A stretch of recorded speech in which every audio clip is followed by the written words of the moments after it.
All right, we are back. Averot. So I didn't see it, but I assume you have raided me just when I was doing my PC restart.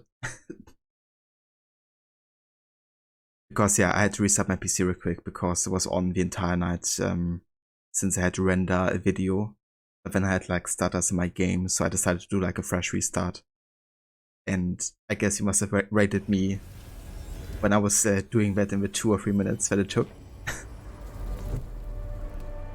But yeah, welcome in. I hope you had a good stream today. How was GTA San Andreas? Hey Velitis, hey Lucinda, hey Vijay. How was everybody doing today?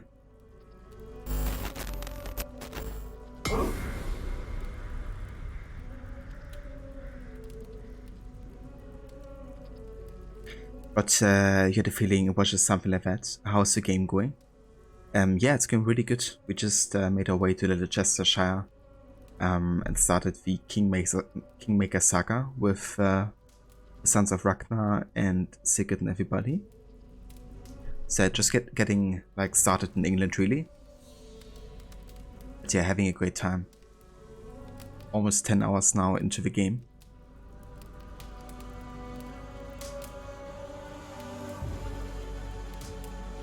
Ava Outlaw Gaming, welcome in.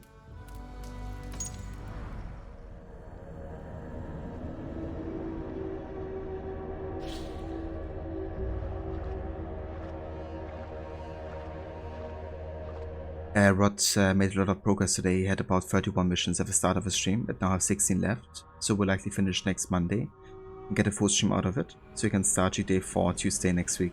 How, yeah. That sounds like a good plan. I think Dutch would approve of that. Yeah, nice progress there. For sure.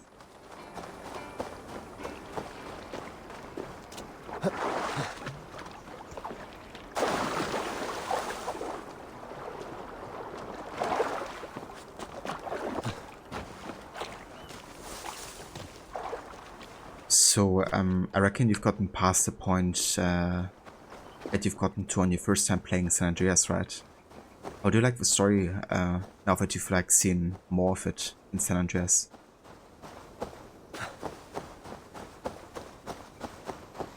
Some zany missions and some difficult ones. Yeah. I mean, sounds like GTA, doesn't it? Yeah, seems much better now with the stutters. Let's go quickly into Rapton here and have a look. Performance is there.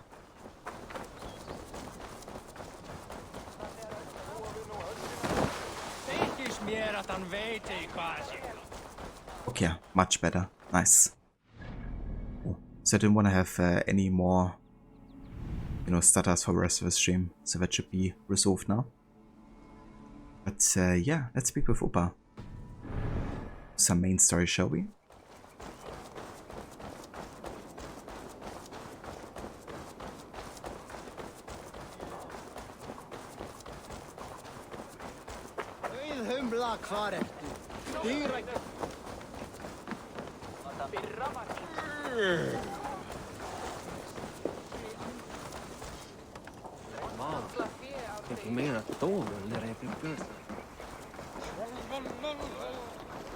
But you were very early in the game when you played it back around 2005, lol. I've been enjoying the story, met some cool characters. A favorite of yours is a character named Woozy. Very nice, dude. I'm glad you're enjoying it. Yeah, that would be really cool, playing like really fresh GTA story as well, that you don't really remember too much of.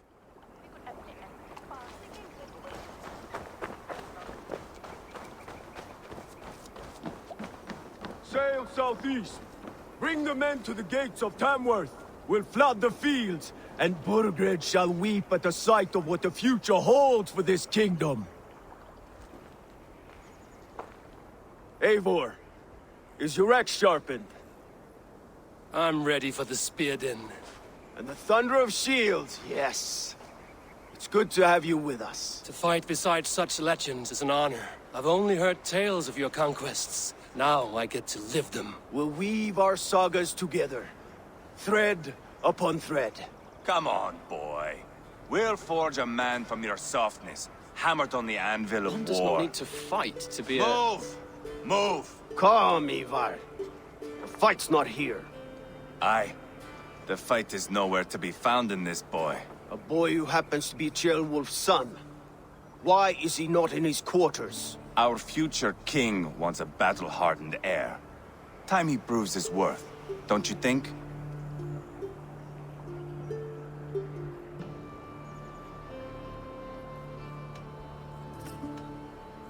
Yeah, I think this is a bad idea. I'm not gonna stand in support of Eva. For obvious reasons, if you have played the game and know what's gonna happen between Gilbert and Eva later on. Throwing a boy who stinks of fear to a pack of wolves is not the best way to train him. Are you sure that's what Ceolwulf wants? He left it open for interpretation. Ivar! He comes with us. And should anything happen to this little sprout, I will bear the punishment our future king inflicts. He'll want to remove your head. Haha, you hear that, boy? You die, and I'll have to kill your father, too.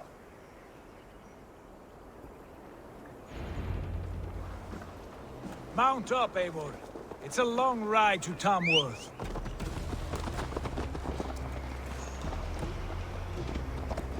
You'll have to endure, my brother. He always finds new ways to humor himself. I'll keep that in mind. And both eyes open. You smell that, Jailbert? The stink of jealousy, of our budding friendship, I think.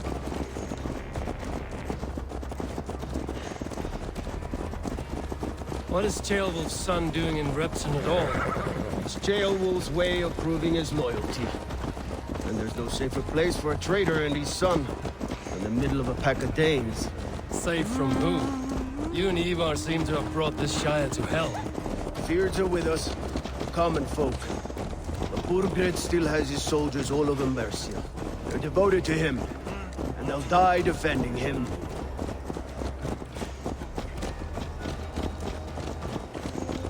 Your voice, Eivor. You sound different than the brothers. Good ear, Lord. Most in England cannot tell the difference. Not all Danes are Danes. From where do you come, if I may ask? North of the Danelands, a place called Thornburg, in Norway. I didn't know there was land north of there. What are the people like? You ever see a herd of sheep follow each other off the edge of a cliff? They're like that. The ones who remained, anyway. Couldn't have said it better myself.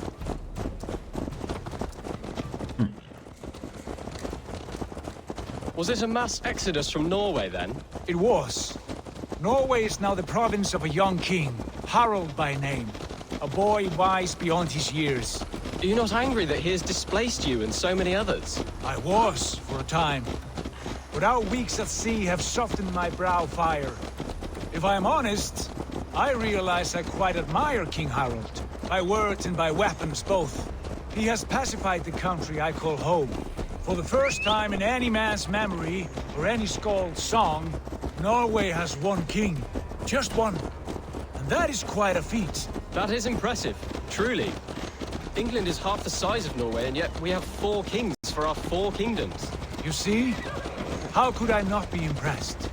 No, Harald is a good man with grand ideas. I can see that now. I am only 6 years his junior and have yet to see my first battle. I cannot imagine the skill and cunning he has. Your first battle is coming, young Gilbert. From this day on, you may see rapid progress. I'm not sure I want so swift a rise.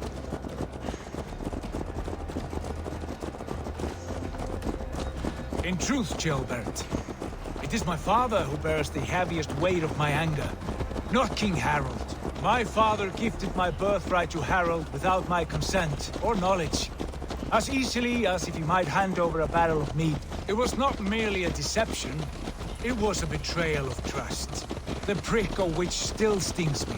Be it a blessing or a curse, family is always first. A good line, boy. Were you not an atheling, I would hire you as my skald. Scold? It sounds something like Scott, our court poets. Is that what you mean? Right again. Fascinating. The harmony between our words and yours is quite something, as if we were distant cousins, separated by an ocean of time as well as space. I like the thought of that. I do. Yeah, Chilbert would have been a great king. To kind of like unite Saxons and Danes and Norse alike. Much better than his father even.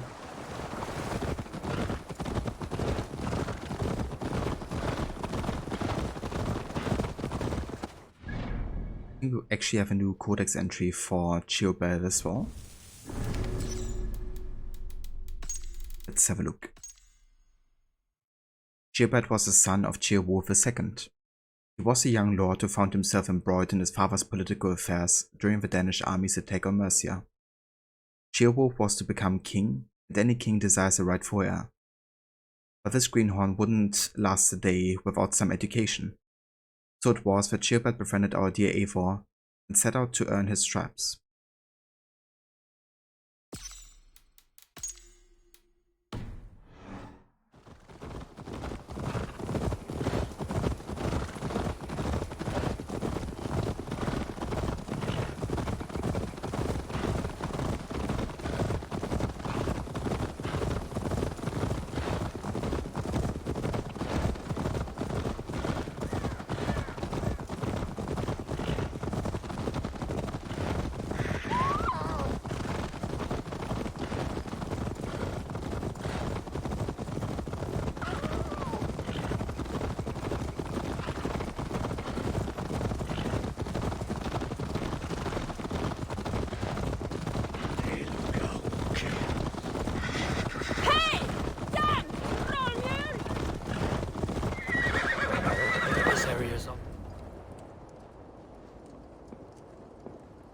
Look at these pagan rats. Ravenous, unseemly beasts teeming over holy ground. Have a care, Lord. These pagan rats outnumber us. I can see that, fool. What do we do about them? I advise we strongly consider their demands, Lord. We won't survive a fight. Is that you, Leofrid? How quickly you recover! I'm beginning to wonder if it is a man or a god beneath all that armor. A man of God stands before you, Ivar. Proud and resolute. That's Burgred's war thane. Killed a dozen of our men in an ambush along the River Trent. It was Ivar's axe that stopped him. That is a poor description of a perfect 30-yard toss. Enough jawing, heathens! Speak your piece! We've come for your crown, Lord. With or without your head attached. Ha, I admire your ambition, pagan. But what you ask is impossible. No Dane ever has or ever will occupy Mercia's sacred throne.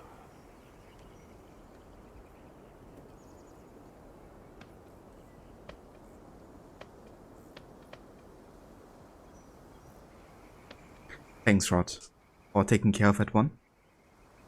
I appreciate it.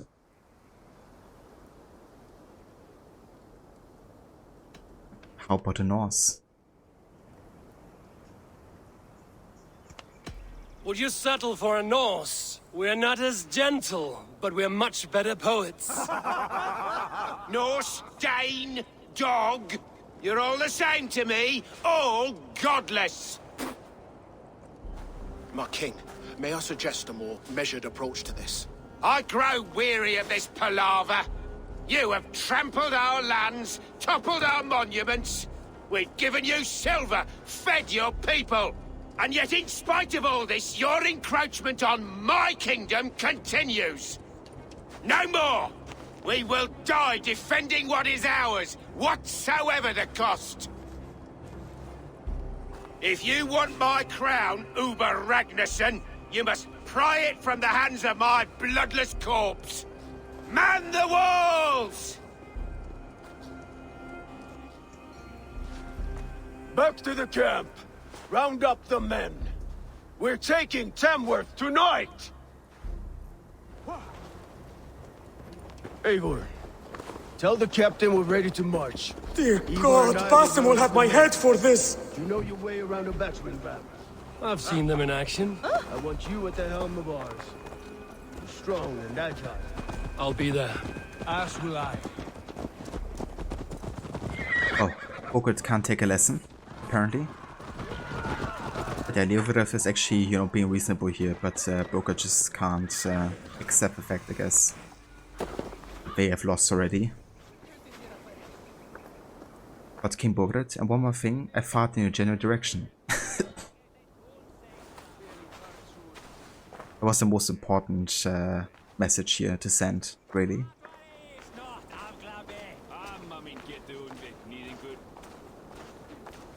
Eva Psychofinger, welcome in. Oh, we can actually play some Orlog here. Nice.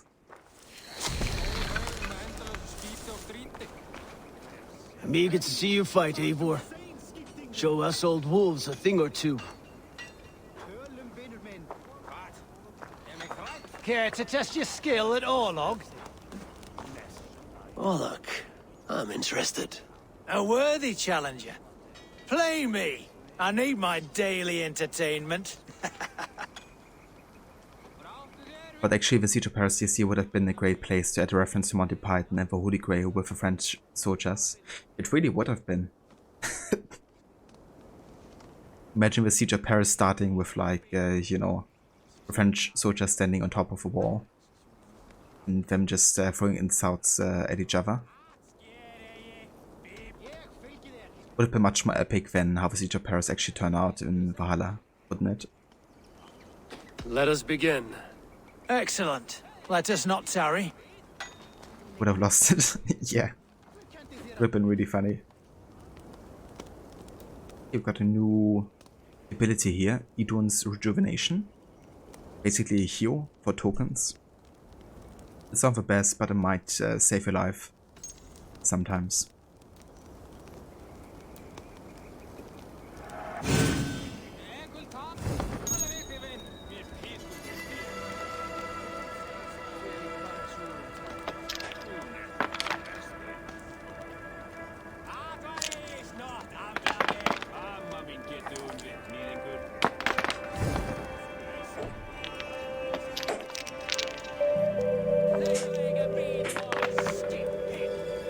This will do.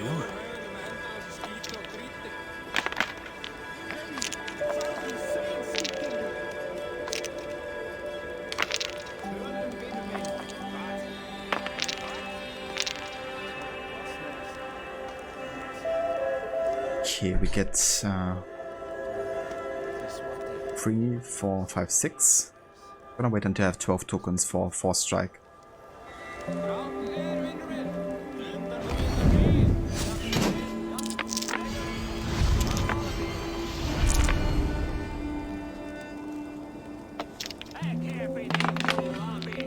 Let's also have a quick look what he's having. So you can get more defense. You can remove my helmets.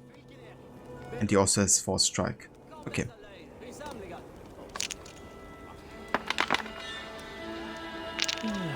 Interesting. Jesus. Getting like really bad rolls. 2 entire rolls to 6 dice at not 1 with any tokens.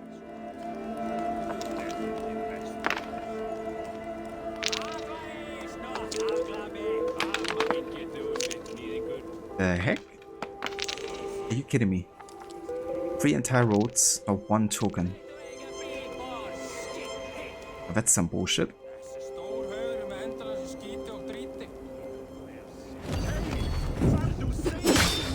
At least I get some damage through there.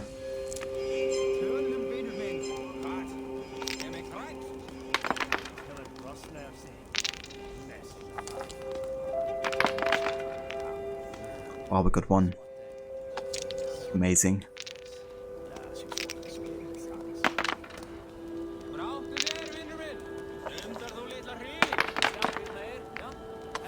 Fucking finally.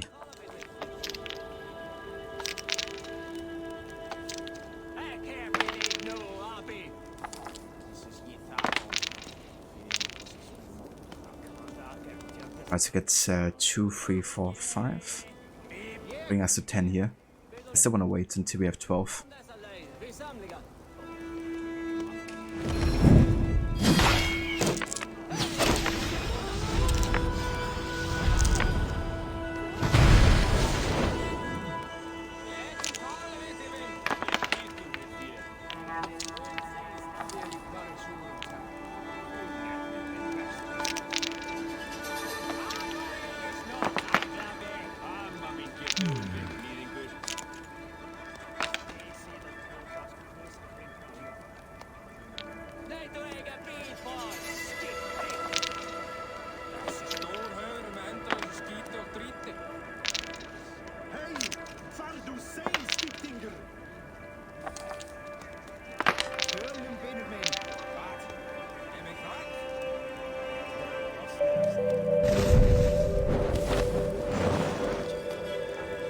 Playing smaller.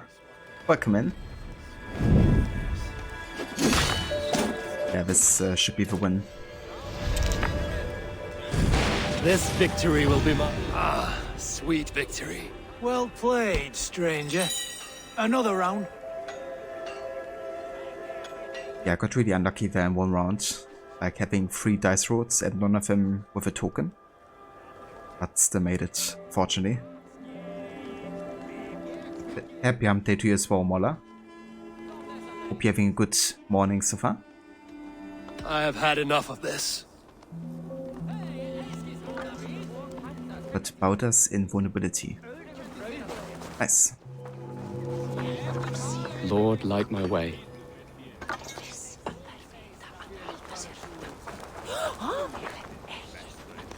Let's make short work of this, Eivor. England is a big place. Who are you? I'm with the Ragnarsons. It's time to roll out the battering ram. Birgrid wanted to fight. Now we'll give him one. Are you ready to march now? I am indeed. Let's attack. Let's go. It's time to capture a kingdom. What are we going to do about him? Ceolbert, something wrong? I know these men, Eivor. I've supped with them. Not 2 weeks ago, Leofrith showed me how to wield a greatsword. He's a friend. Friendships end, often at the point of a spear. It cannot be that cold. Least of all with Leofrith. He is only following orders. When the march begins, find an empty tent and stay there. Do not think me a coward. I am not afraid of war. I do not want to kill my friends. There's no other way. Fight or hide. It's up to you.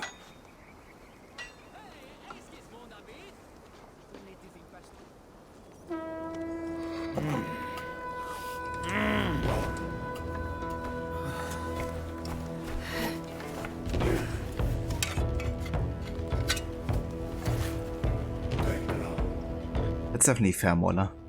I don't blame you if you wanna, you know, take some time for yourself.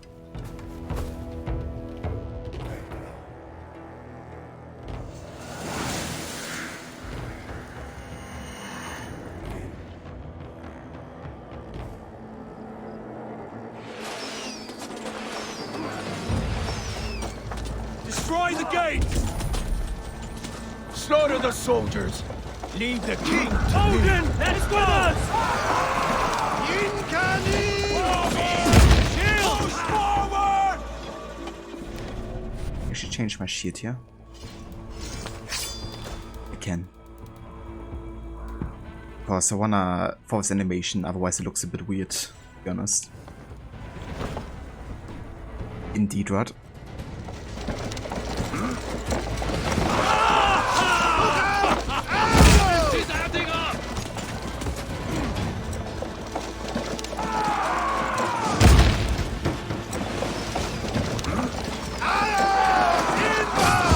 Take cover!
Hold in! Weakling! That's it!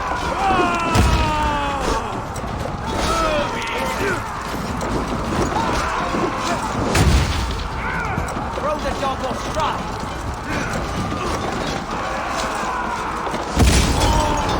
There we go.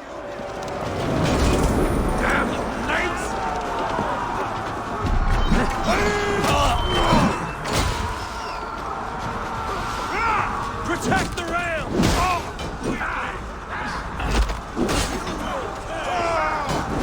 Jesus, God, my blows!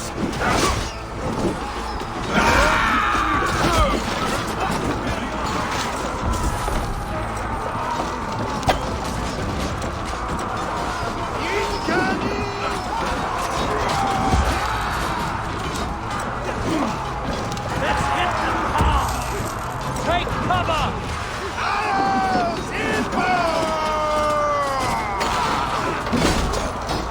Wait, get away from me.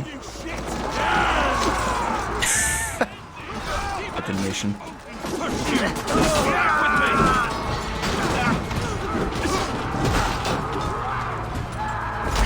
Just the thing!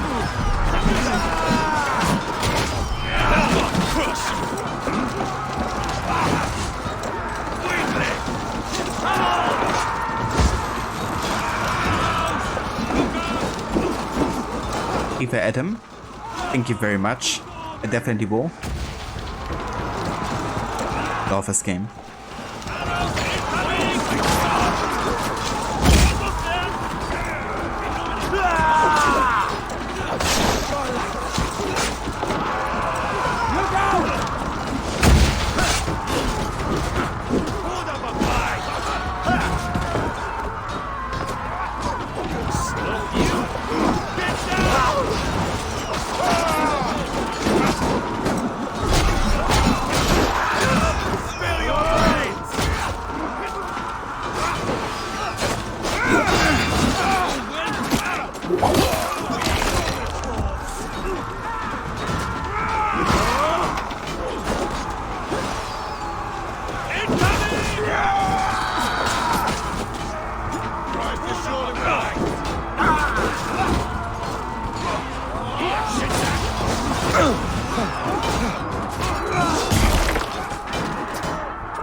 Cut down the marksmen and elites, or they'll thin us out one by one.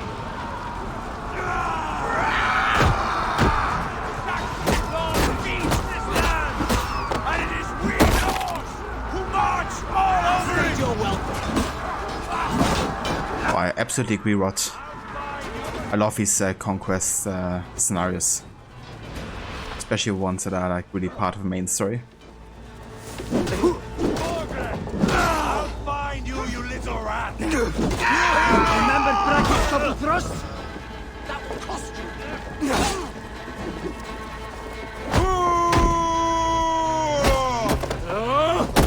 Weakling!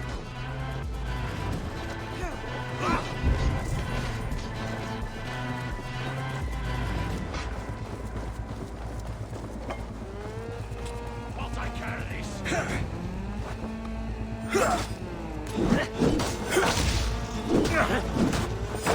Spill your brains! Strike for Christ!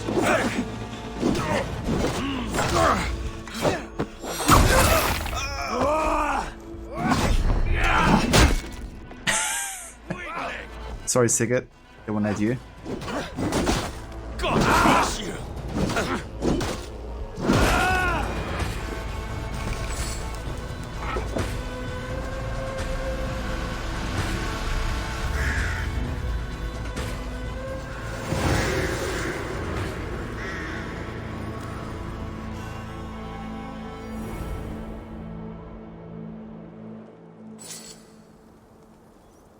Nice. He did it. It's over, Bergred. Lay down your weapons and surrender.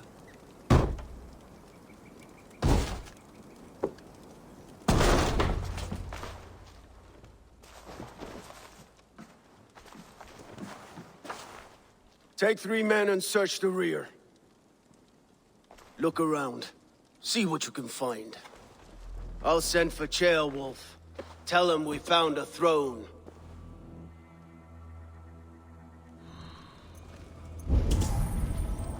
That was a good scuffle, hmm? But I did notice we were short one Atheling. Where was the son of our king? Ceolbad was around. Maybe you missed him. Your lies are just like you, Eivor. Big and bold. Yeah, I mean, Ceolbad has had a good reason for, you know, he wanted to not fight his friends essentially, and you can't blame him. At the same time, of course, he's also a bit scared, you know, like he's still a teenager, I guess. He hasn't been, you know, really in like a big war battle yet. But yeah, you know, like fighting that then also against your friends, I wouldn't want to do it either. But what's friendly fire among friends? Sigurd just walks it off. Thanks for clipping that rod.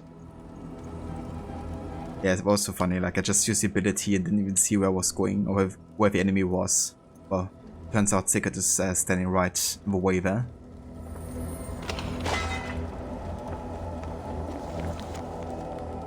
The Royal Ledger. To the Almighty King. We have an agreement that is, if by the time the message arrives it is still your ass that warms the seat of Mercia's throne. Here is what I know. Ragnarson had been speaking with one of your own. Ceolwulf is his name. Together they are devising a plan to overthrow you and install him in your stead. A Norse named Sigurd has arrived and allied with the brothers. An attack is soon to follow. Ready your man.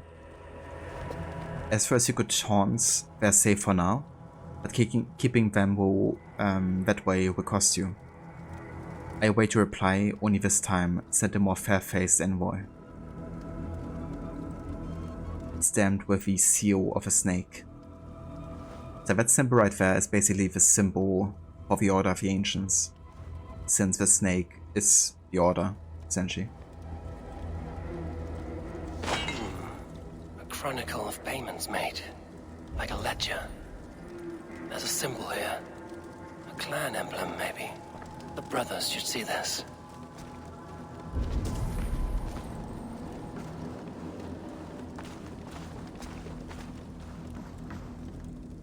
But don't worry, too surprised the hit registered on him at all. Yeah, like actually had some impact and stuff. It's kind of funny to see. Ivar, I found a letter. There's a symbol here.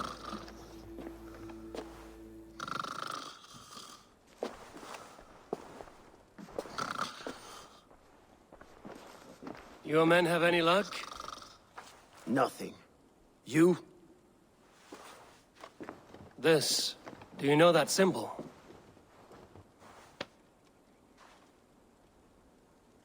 Tana's sigil.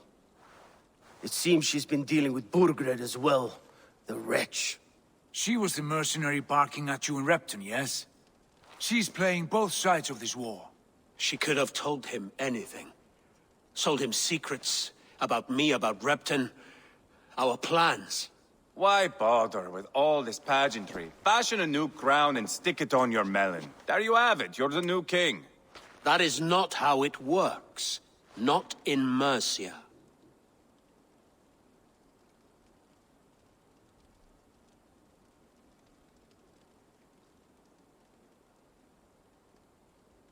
Ivar the Wakeless. Yeah, that's his actual name. Hey Blackbeard. So is Blackbeard voice actor the same as the one for Ceolwulf? I reckon it must be. But I always forget that.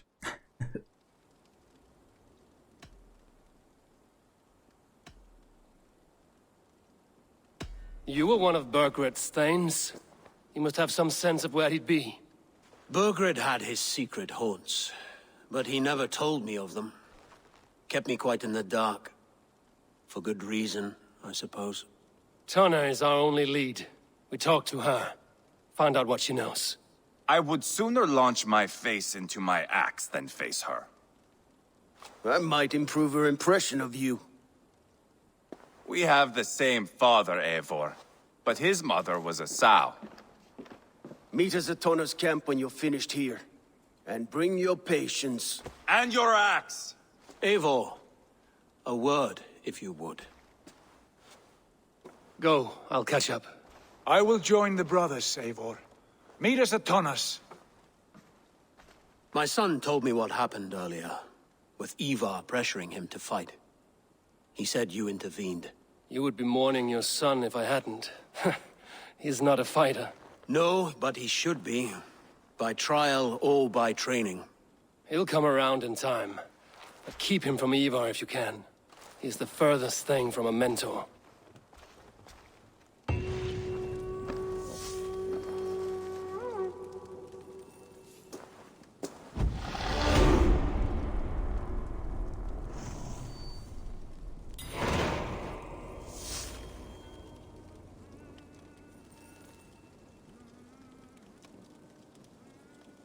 Rodgers, he also voices Kynon as well. Had to look up the spelling on that one because of the way it's pronounced in the game. That's definitely fair, dude.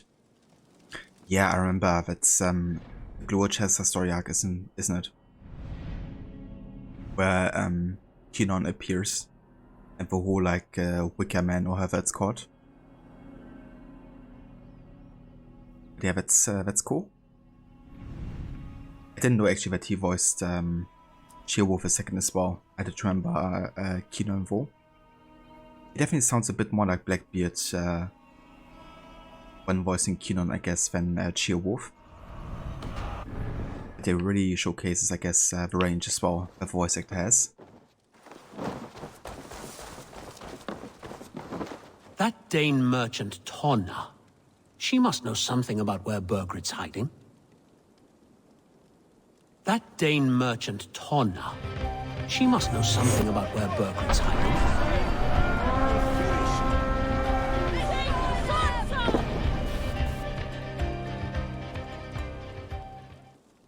And hey there, Headpicks, welcome in. Thank you for the raid and welcome in. I hope you had a good stream. What did you play today?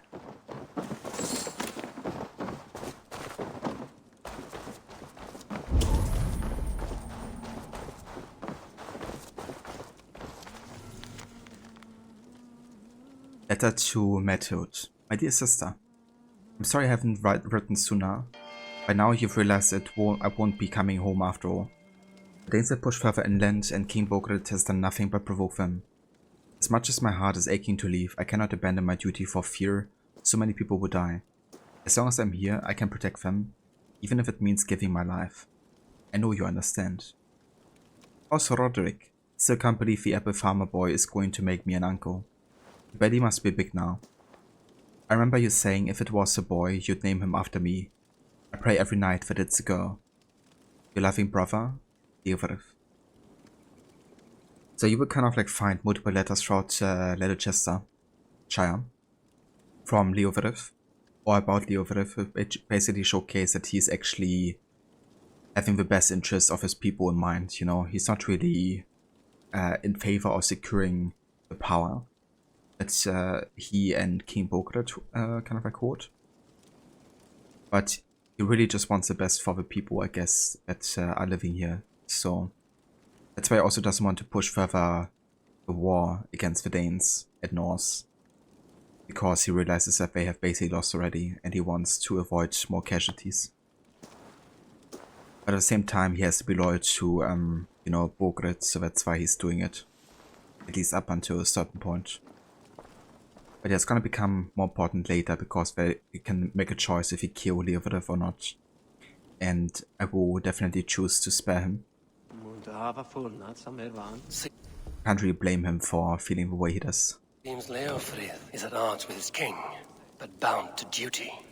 A loyal man. Yeah, exactly. But in a way it sounds like he's doing an upper class English style accent for Sheerwolf. That's true, yeah. It definitely makes sense, I guess, for, you know, like royalty, I guess, a noble. Quite as rough sounding as, you know, Blackbeard or Kynon.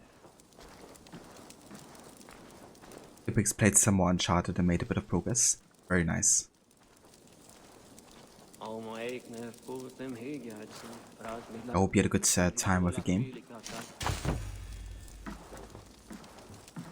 You are playing on like one of the harder difficulties, haven't you?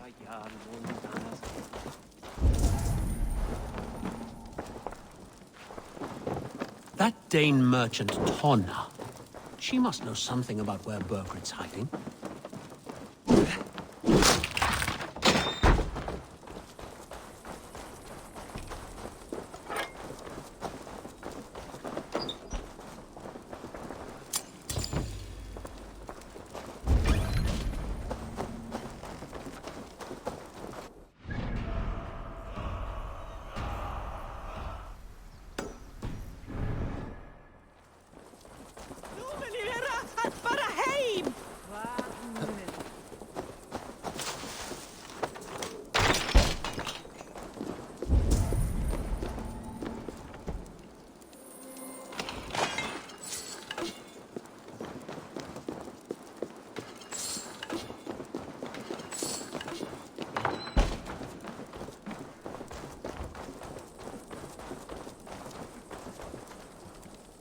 Playing it on Crushing, and you think halfway through playing Crash chapter? I gotcha. Yeah, that must be quite crushing, to say the least.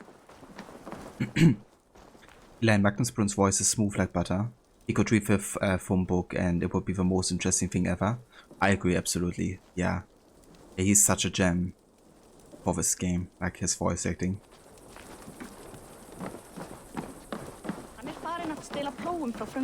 It really perfectly captures, you know, him being like a warrior poet as well, like Eivor. Shall we lock horns? Drink it down faster than me. You take the prize. How much silver are you willing to part with? The hoard it is! Man your horn! Ágætlegasta kryddur lítið í borðinu mikið. Við öllum að nóg fjárhug einu af kryddum að gleyma hólfknarrar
Oh, we're just a little bit drunk here.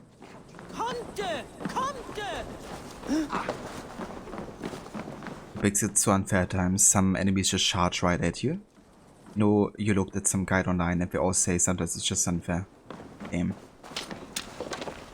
I can imagine how difficult that must be. Like, even if they were just taking cover, I thought the game was quite tricky with the aiming mechanics and the controls. I felt a bit clunky, at least compared to controls nowadays.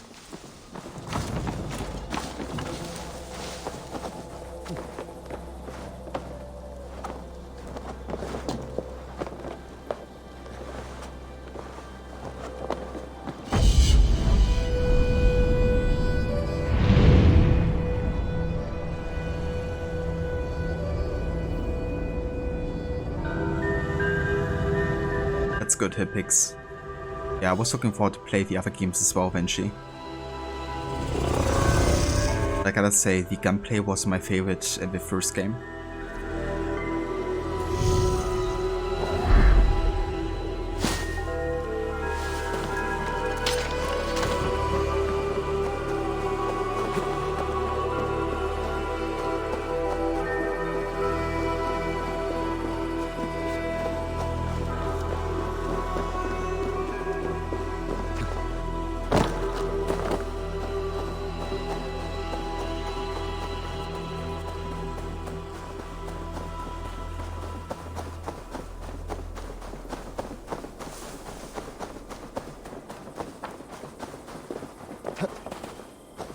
The various hit picks. Take your time.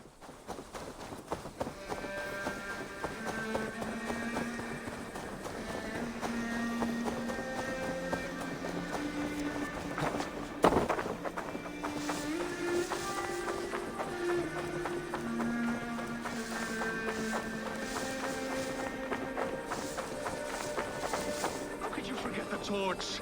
I told you we need to set fire to the house so the raid feels real. I didn't forget it. You said you would bring it. Ah, you fool!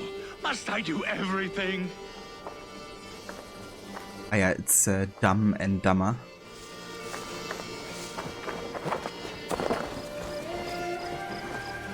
How could you forget the torch? I told you we need to set fire to the... Please do not distract us. We're trying to solve a problem here. We need fire to set the house ablaze. Think! How could you forget the torch? I told you we need to set fire to the house so the raid feels... Look, this stranger has helped us. Come here, Sprout!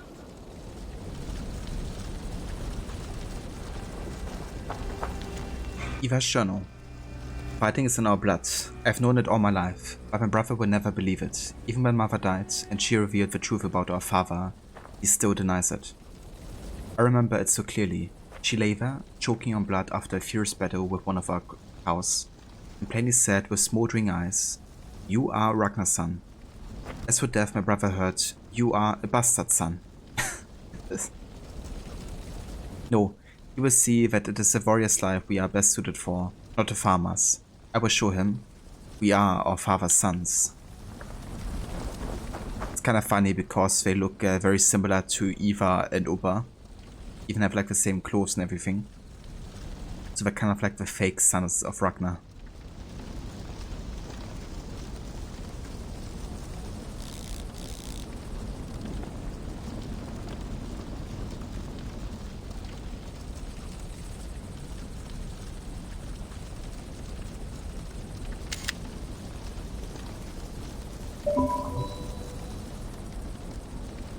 He's Tumola? Yeah. It's like, please get in the house and get our father's ex or whatever. Oh, never mind, it was out here the whole time. But it's interesting lately, a lot of Chinese game companies that are mainly companies that make mobile games are buying foreign companies, or majority share of them. Quantic Dream, who did games like Detroit Become Human, have had it happen now. Ubisoft is being circled around as well, and apparently they offered the Guillemot family more money than sensible to buy a larger stake in Ubisoft. We just hope these companies don't just want them for microtransactions and mobile gaming. I mean, I guess you can suspect that to happen for sure. And yeah, honestly I hope that the family behind Ubisoft isn't doing that.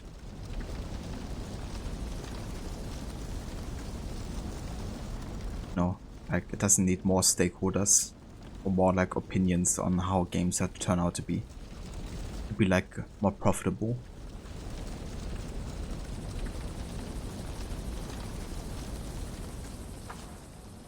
Who are you?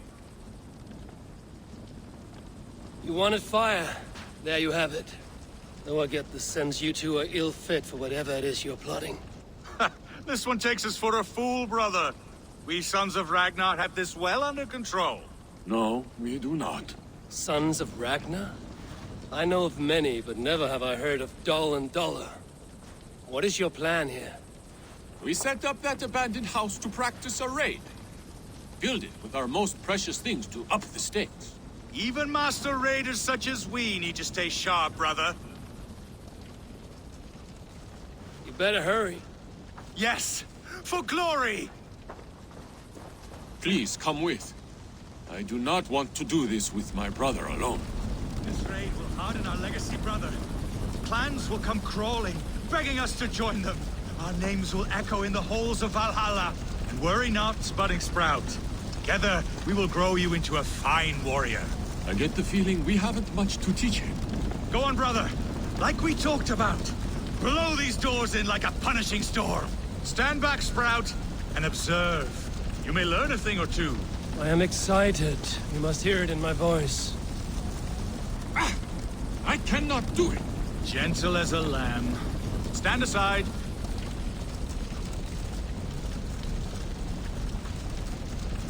What is wrong? The door is not opening. Use the key. Ah, yes. Where did I put it? Gods! Mother's axe! It is inside! Please, stranger, you must get it back for us. Find a way in. Dollar, like I said. Indeed. Yeah, it really is, Rod. And I mean, even though, you know, the reception might be bad of some games, there's still gonna be people who buy, you know, all of these kind of like microtransactions or like extra stuff. I mean, look at the mobile World of Warcraft, not World of Warcraft, the mobile Diablo game, I think it was. You know, it had like such a bad reputation already before, and people really tried to sabotage it, but you know, there's still gonna be whales buying all this stuff in the game, and that makes it profitable regardless of Blizzard. Citizen! Welcome back, Hitpigs.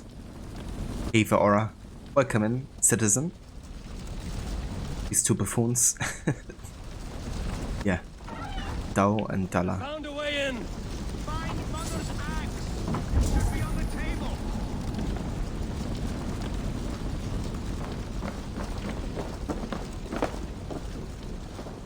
I do not see it here. No, we said to hide it in the cat, remember? Well, who was to do it? Not me.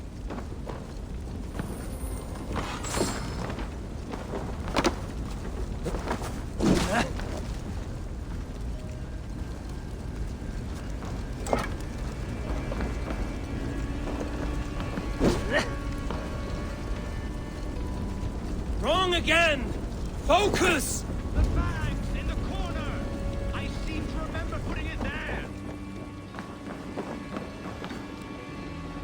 This must be the key to the door. Have it! Mother's axe! It's here! Get out of there! Ugh, thick-headed fools. So, the Xbox outside the house the whole time.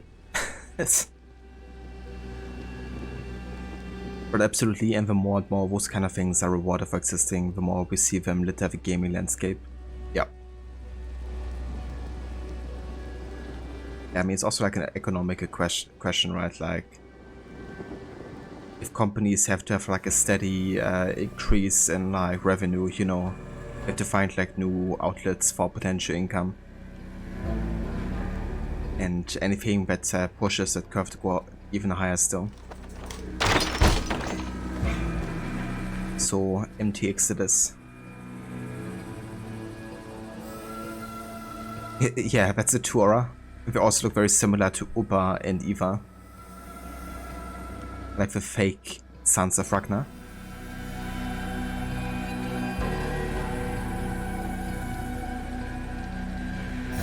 Because if your company isn't part of a big three, Sony, Nintendo or Microsoft, it's a real struggle.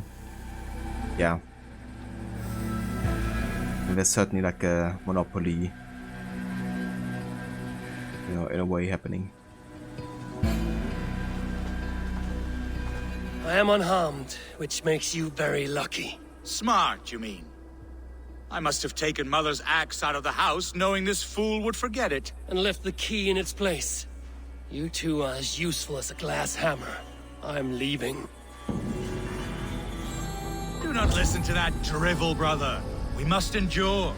The world will know us by name soon enough.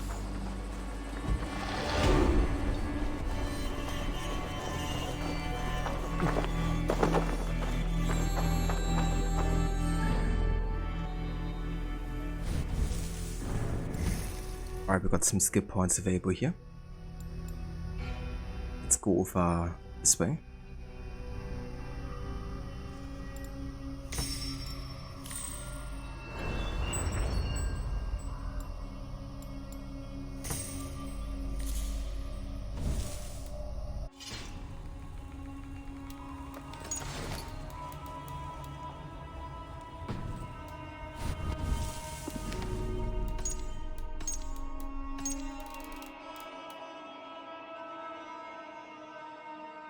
Legendary Viking brothers, Dim and Wit. The dim-witted ones. Or it's almost like demand for exponential growth of profit is not sustainable. Yeah, imagine. They gotta push it, you know, until you crash really bad. And then you just gotta buy out and take whatever you can recover. Sounds like a plan. Leofrith rose to the rank of Mercia's Warthane throughout King Bogred's reign. He was a strategist and a tactician, and the guiding hand behind the king's victories. He later led Mercia's army against the Danes when they came for its throne, but by that point he had lost his king's faith after failing to protect the city of Repton. Time and time again, there's always one loyal soldier who never gets any credit and shoulders all the blame for the mistakes of his idiot leader. I mean, true. And fair enough. Bogred, the King of Mercia. King Bogred took the throne of Mercia in 852 CE and began his reign by subjugating the Welsh with the help of the West Saxons. In 865 the Danes first arrived in Mercia and made their presence known by occupying Nottingham 2 years later.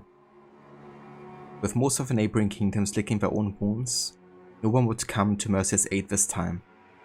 Bogred paid the Danes off, but they would return in 874 with a desire for the throne that no bribe would satisfy.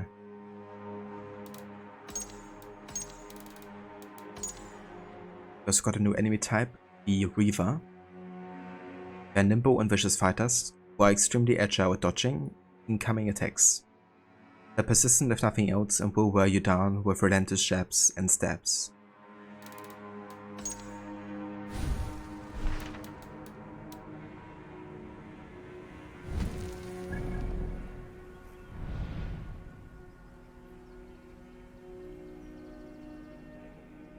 So we have to go over here to Tonastadia. Sure thing.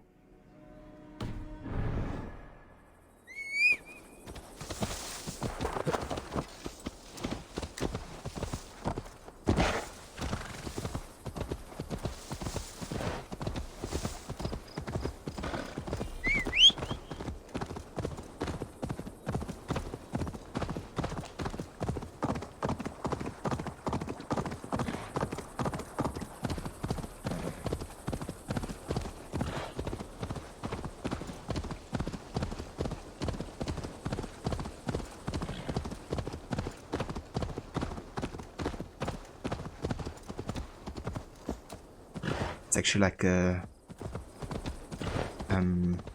point of interest giver. I want to see them out a bit more on this playthrough because I'm not doing completionists, so it'd be good to kind of like see exactly the wealth opportunities you want to have. A fellow adventurer need to know the lie of the land? Where is the matter of my fee? 30 bucks, that's right. All right. So I think I want to have a look at the books of knowledge here, like new abilities. I think gear and books of knowledge is what I'm interested in. I'm also gonna go and get the cartographer a bit earlier this time. Kind of like really focus on the wealth opportunities that we need and want to have. Yeah, for now it's abilities. Look here. The spot I'll mark on your map. A place I know. So down here we have an ability. Nice. It's gonna be helpful. I mean, we could technically head down there, to be honest.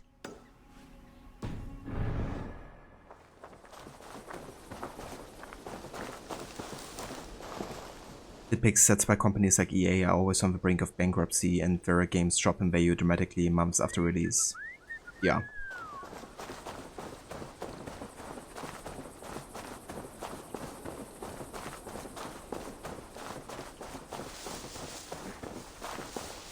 I shouldn't be seen here.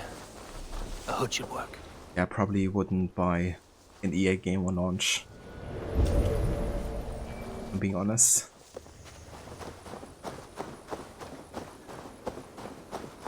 Amazon wants to buy out EA. I haven't heard that actually.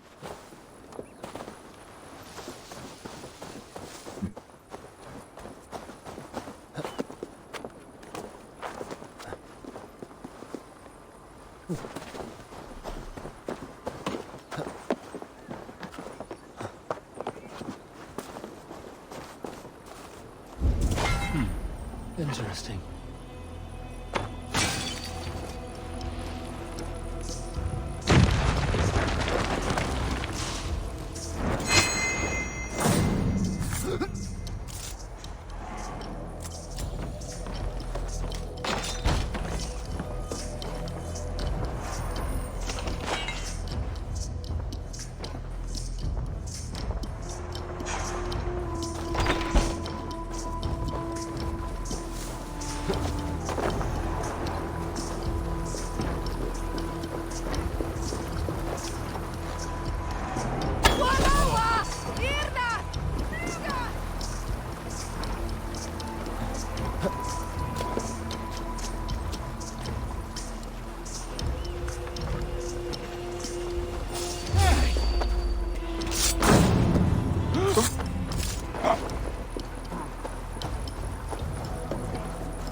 Give us orders. The Danes have begun launching raids on some of the smaller hamlets. They are ill-equipped to defend themselves, and that makes them easy targets.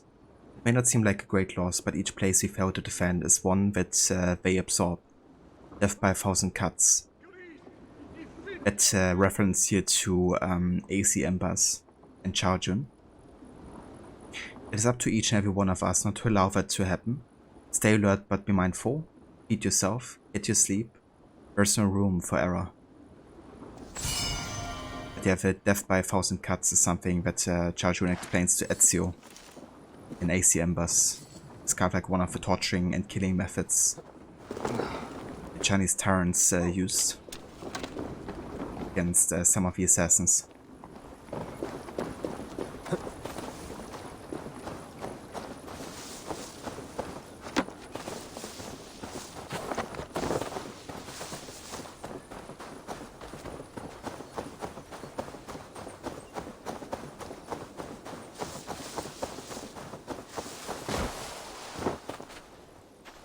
Order, so you loaded up Revelations last night to see if you could fix the Desmond's doors and story sync. Go figure. It loaded up fine. You don't get it? Oh. Yeah, that's really weird. But I mean, that's good, I guess. You know, hopefully it should work now permanently.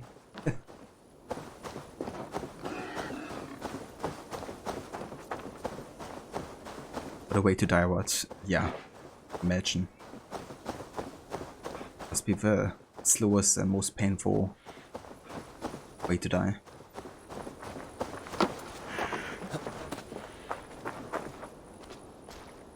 I'll need some time to collect more information.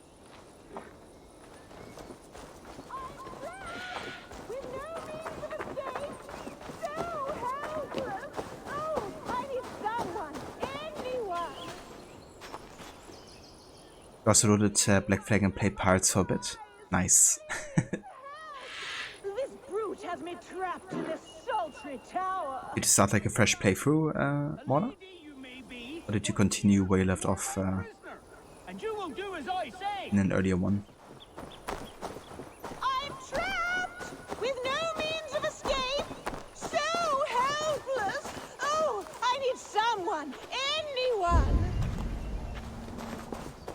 Can anyone? A challenger approaches! I missed the part where that's my problem. Step back, Dane. I am sworn to this lady, and unafraid to kill the likes of you. Is that so? If you're going to hold someone against their will, it would be wise to gag them. I am Thane Tarquin. Lady Annis belongs to me. No more! I yield! Take my sugar! Take anything you like! Strange. Take my sugar.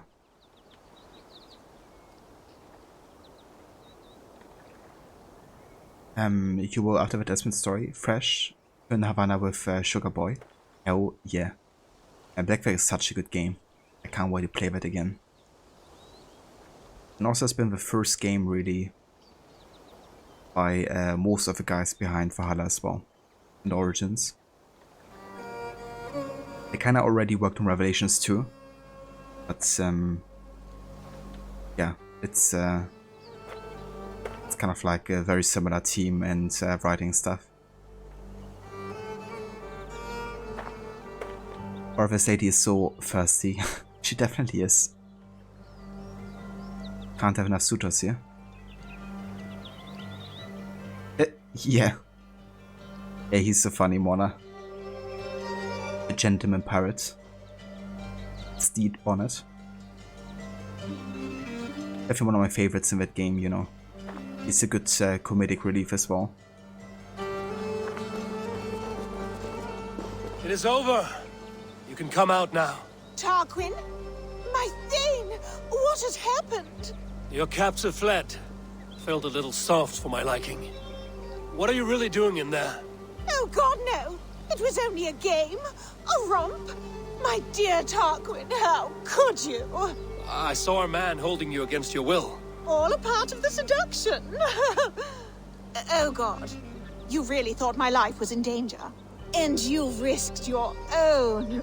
Oh, you are so brave. A fine protector. Tell me you're joking. Please, you must fight for me. Who knows what lurks below? What vile people might come to harm me? I need a protector, stout and resolute. Please, stand guard below. If I do, will you come out? Oh, assuredly. Just stand at the door below. That will place you directly between me and any bad men.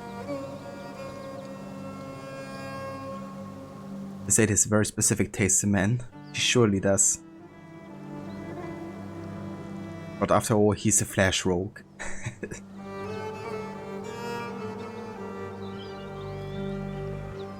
Yeah. Just a small weird one-hit fix. He enjoys being with Denzo in distress, I reckon. Perfect. I feel safer already. Trouble coming. Oh, good. Real trouble. Keep quiet. Oh, woe is me! A king's daughter who had run away from her royal house with all of its rare jewels in tow. Huh? Well now, I'd say that's worth a look. Ugh. Oh!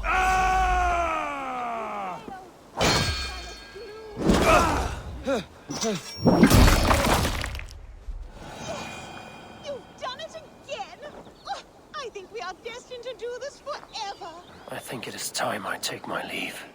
Are you still there? My savior! Oh dear. The White Lady of Tamworth. Oh yeah, I can't actually go in there. Beat her or something. Are we done with this pissing contest? Are we done? Of there's a letter from Thane Tarkin. My lady, I am brimming with excitement. The thought of meeting you, of laying my eyes upon you after such a long courtship by courier tickles me in ways I dare not put in writing.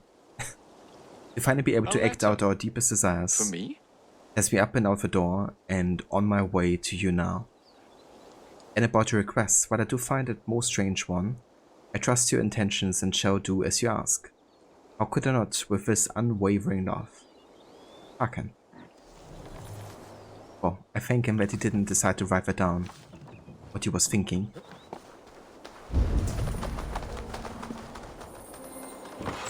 A letter? For me?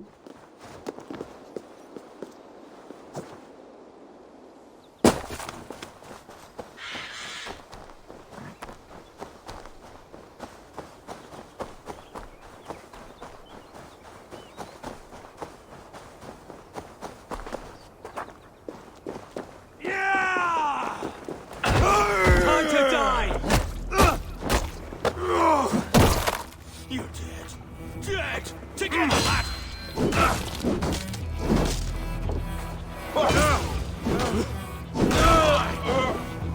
There got your belly, dog.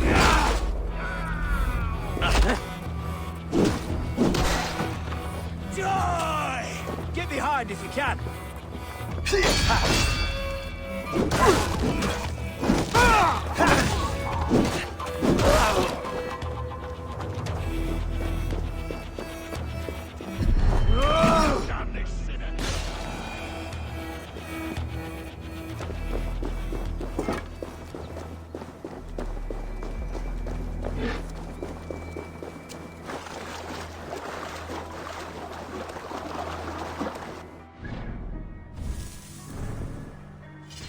Okay, let's go ahead and change our secondary weapon here.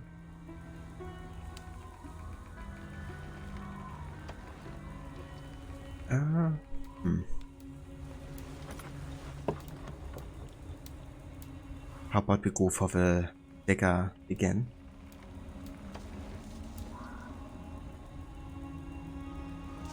Increase back damage when dodging.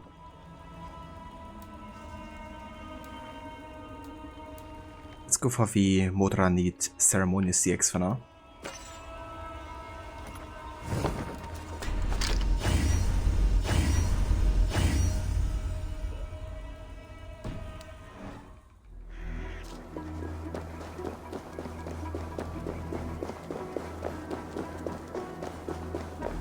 Sorry, but I need your horse.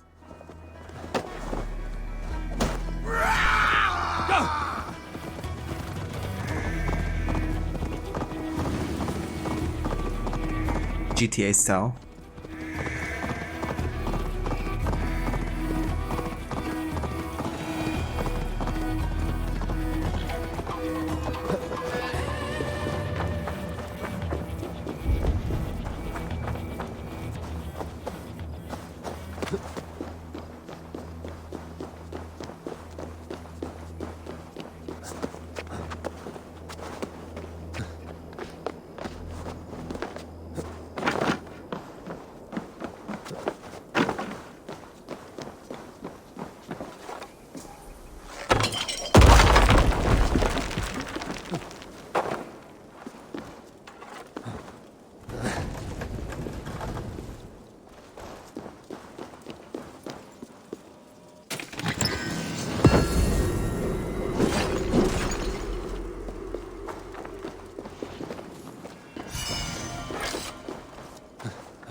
I think this is at some point. Yeah, this is a place where you actually can burn the letter, which the zealots will have to kind of like track you down. Then they won't hunt you actively, but rather you can hunt them.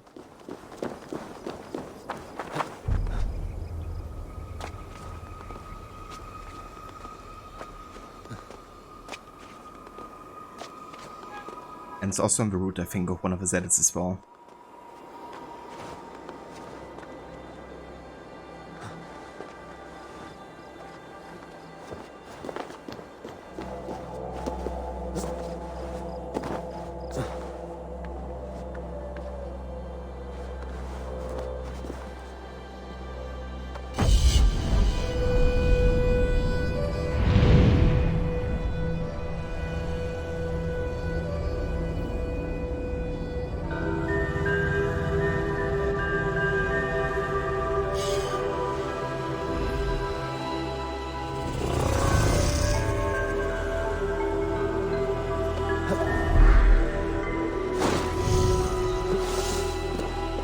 Yeah, who needs to leap a favorite?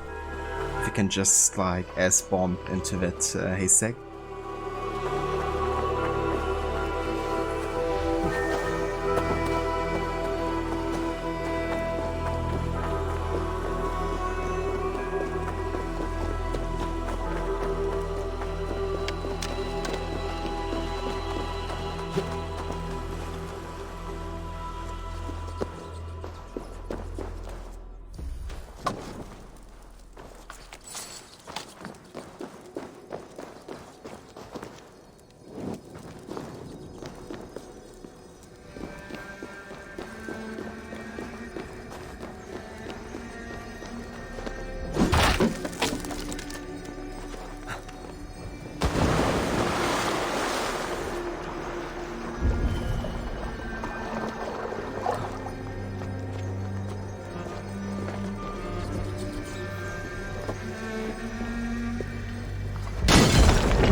Hitpix, you got to hit the old haystack. Hope you have a great stream. Thank you so much, Hitpix. I hope you have a good sleep and a good rest as well. Thanks for dropping by and for being here. And thanks also for the raid as well. I really appreciate it. And yeah guys, if you want to check out Hitpix's channel as well, Hitpix is currently doing a playthrough of Uncharted Drake's Fortune. Very first game. It's really great, like action adventure, full of great cutscenes, tombs, puzzles, and some solid gunplay as well. So definitely check it out if you haven't before.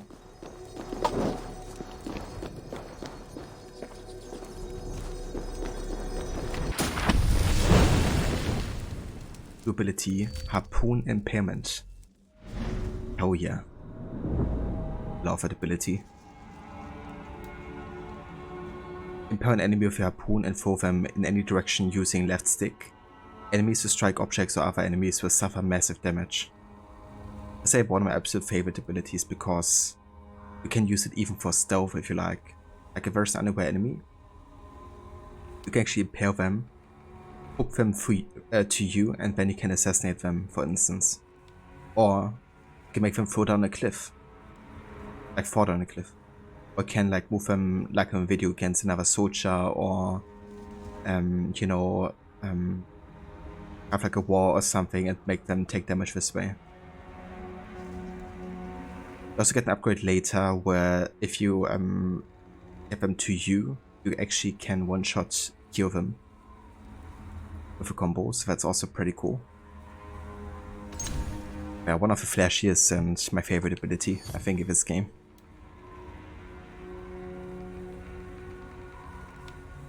Whatever, you never really figured how to use that skill. It takes a bit of time getting used to. But essentially just activate it, wait until the harpoon connects, and then you can use the left stick to kind of like determine the direction you want to throw them. So like you always do, you run in with your axe and murder. It's like, anyways, I started blasting.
That's the zealot Aura was talking about. So we're currently, what level? 42? The zealot is gonna be 90. But we could try. The thing is, I haven't even unlocked the order tab yet. But we should still get all of their equipment and stuff, right? Like all of the Ancients Medallion and stuff. How about we just give it a go? We're gonna be more than double our level, but playing on normal, right? So it should be okay, maybe. Whoa.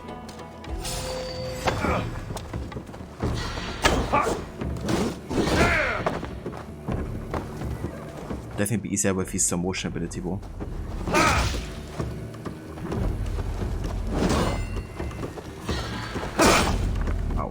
Yeah.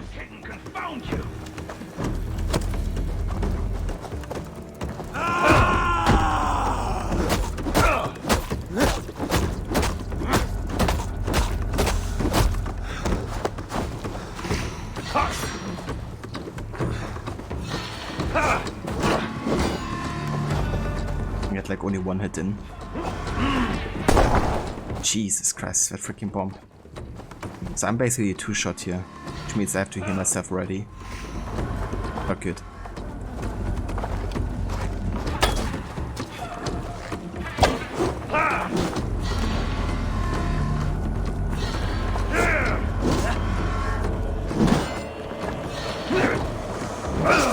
What did he block that?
Jesus.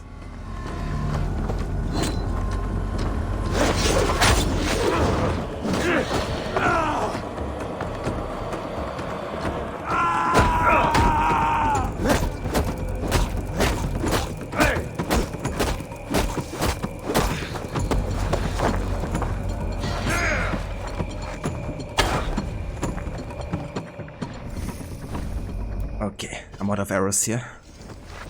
Let's go for the Raven's Beak here.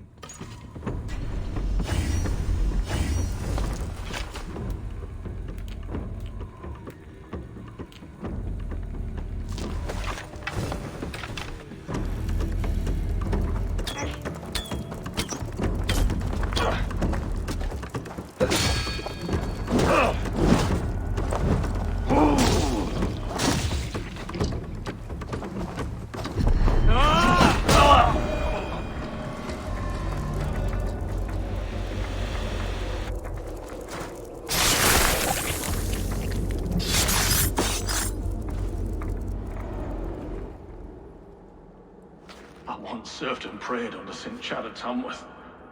I was a monk. I should have stayed there. Did St. Chad die with his axe in his hand? St. Chad will be revered for avoiding the axe. I wish I had done so myself and not taken a path full of violent honor. The old gods will fade from our sight in time. God forgive me, for I have sinned.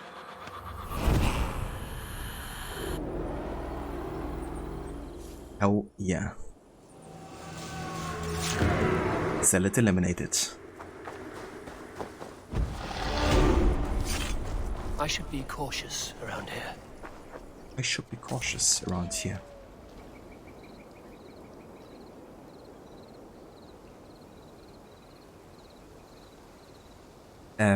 Or I burned the letter, Kronk. Wrong letter. Everything is said that took you out in 2 hits until you got the soul mobility. Then you might actually win. Yeah, we did. Definitely helped that we had normal difficulty, because on a harder one, you know, I would have definitely taken more damage here. And the parry window also wouldn't have been more tricky. But yeah, I'm happy with that. I think so, GG's, right? Yeah, it feels good getting these zealots done so early. It's kind of funny, I haven't even unlocked the order tab yet, or have even been introduced to the zealots by the game, but I mean, might as well already kill them, right? Why not?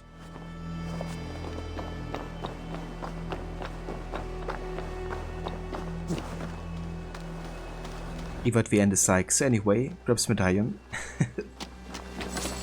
Yeah, why not? Don't shoot yourself.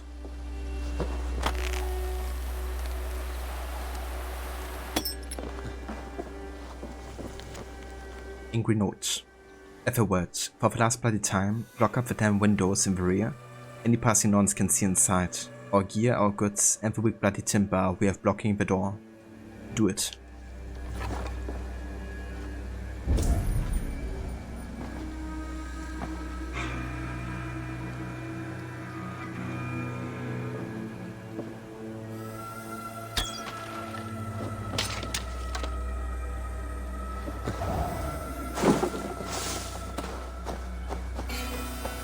But last time I played this, you forgot that to actually finish your Order's questline, you also had to kill the Zealots. You thought it was just the Order members.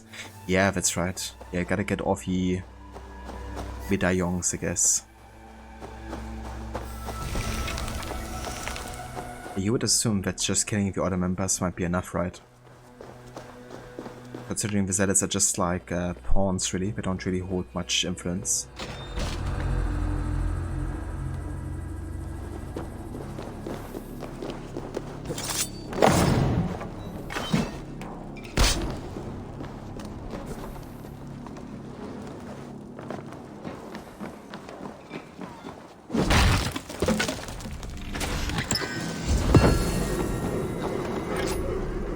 Nice. Shield. Oh yeah.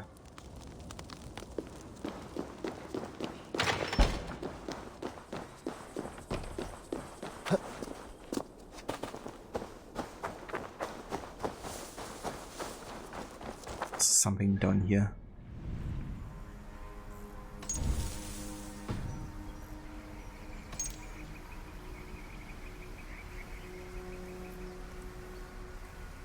I think that's just a treasure hoard map, isn't it?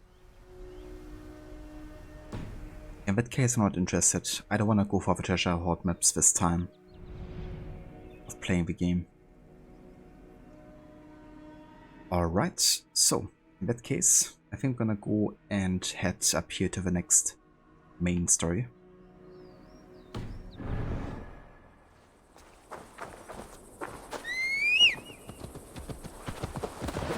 But this game is long overdue for New Game Plus. It really is, dude. Yeah.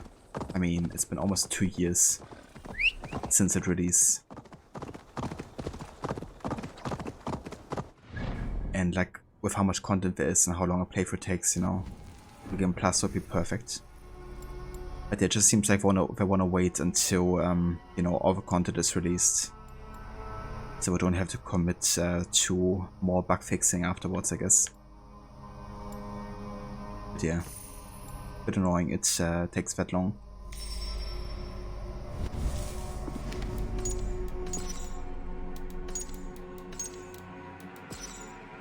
Zealots.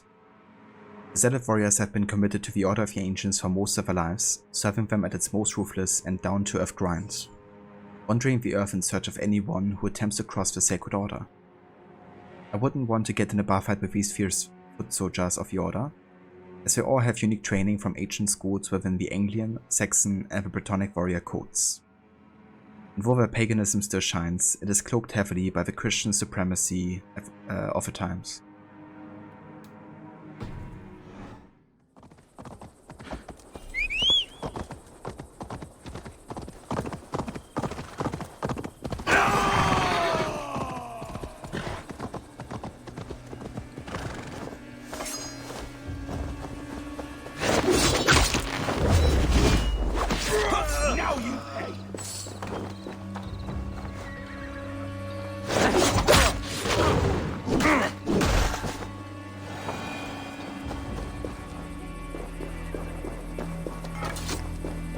That's why I love that ability.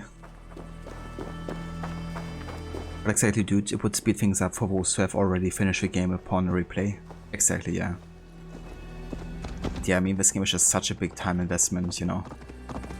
Personally, I don't mind doing a fresh playthrough.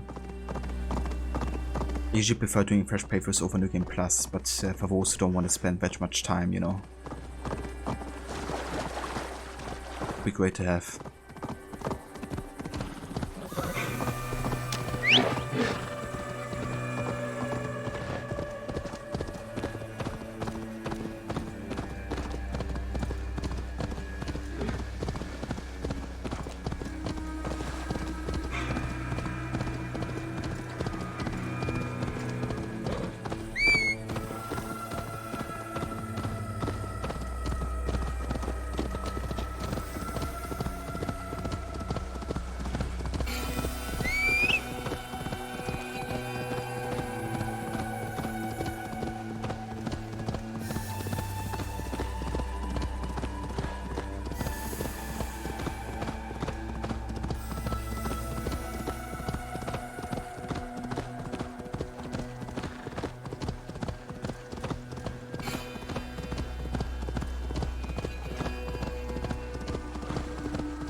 for any origins, you're going to go New Game Plus. Same with Odyssey, because you know Valhalla will take a long time already. That's definitely fair, dude. I don't blame you. This is not going to end well. Just keep your wits about you.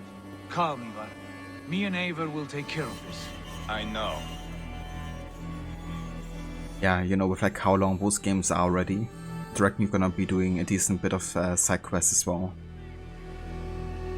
Would definitely make things go a bit faster, considering you only have, you know, 4 months left really as well.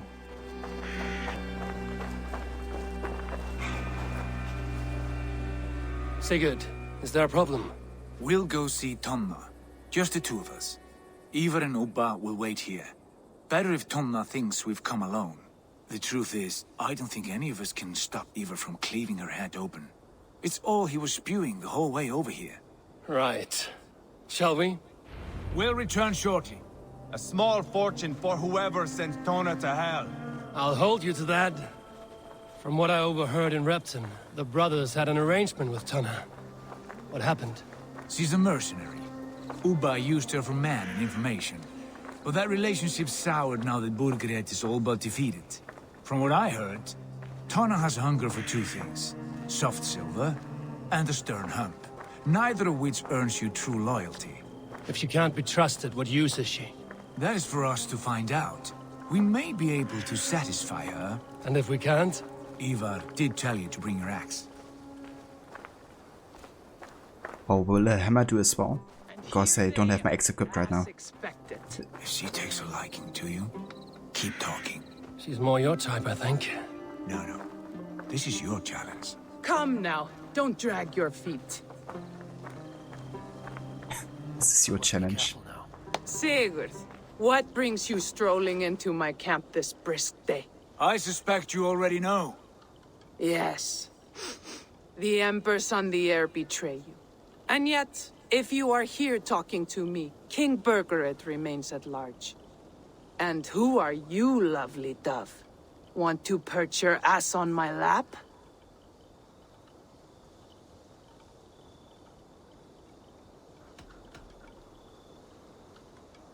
Well, Sigurd said play along. So I think the first two options are a bit too antagonistic here in that regard. If that's right, for Origins you would like to do all the side quests too. With Odyssey you have a save made at a certain point after the prologue, so that you can replay the prologue on a new save and then just load up the other save. Because you don't want to miss out on the prologue for your story only run. That's actually a really good way of doing it, you know. Especially with like the multiple save system, that would make it quite easy to switch around and at least have a proper introduction. It's still beyond me why they decided to take that out of the New Game Plus, you know. Considering that the other Leonidas memories are still there, aren't they?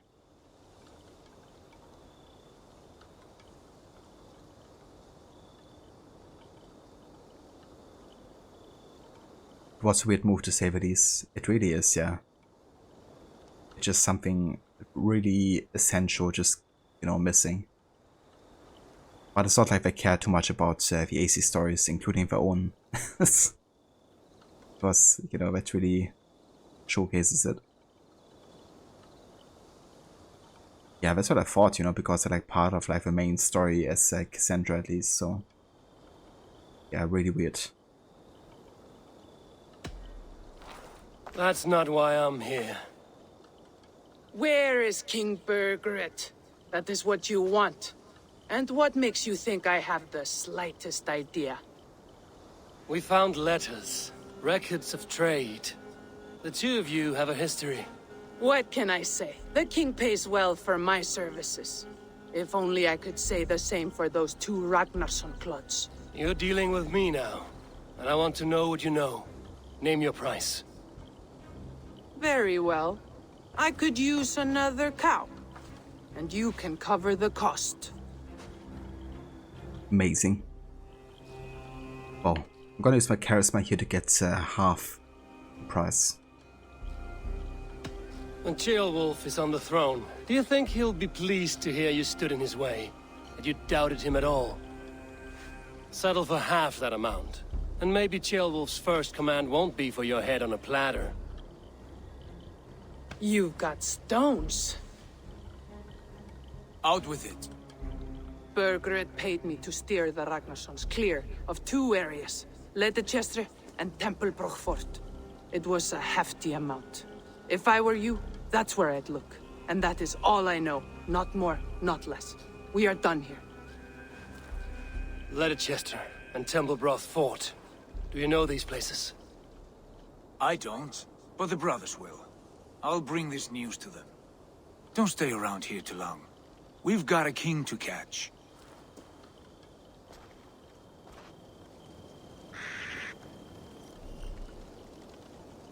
You're now welcome in Tonastadia. Oh, yeah. Could be wrong, but I think you can even steal back the money.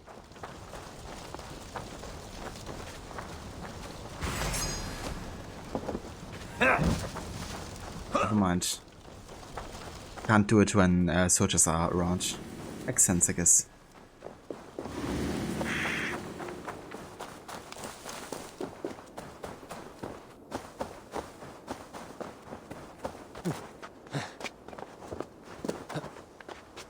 Maybe I can get enough opportunity to get it back.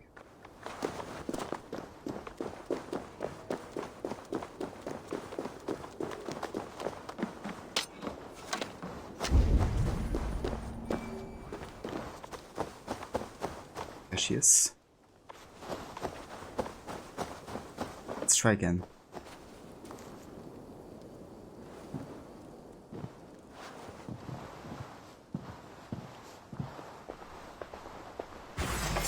What? Bad idea, lovely dove. Now I'm going to make you regret it. Ow. She was asleep, wasn't she?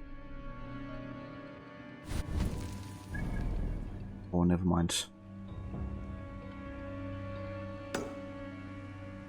I kinda wonder if that's gonna have an influence on the story.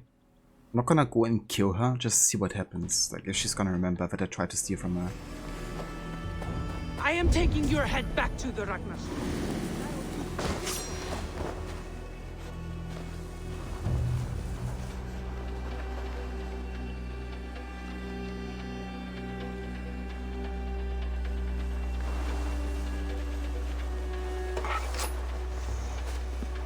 Like, I'm still welcome in Tonastadia, so the other soldiers won't attack me.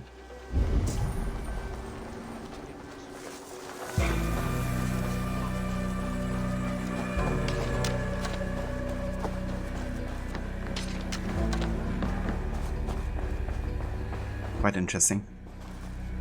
But you won't get a better tier, otherwise you'll be too dead for it to matter. Exactly.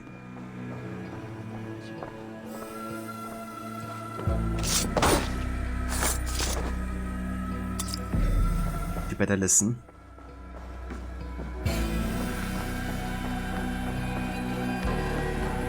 I gotta get underground here.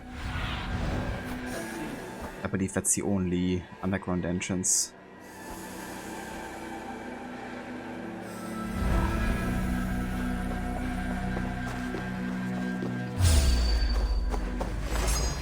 Oh. It's after me.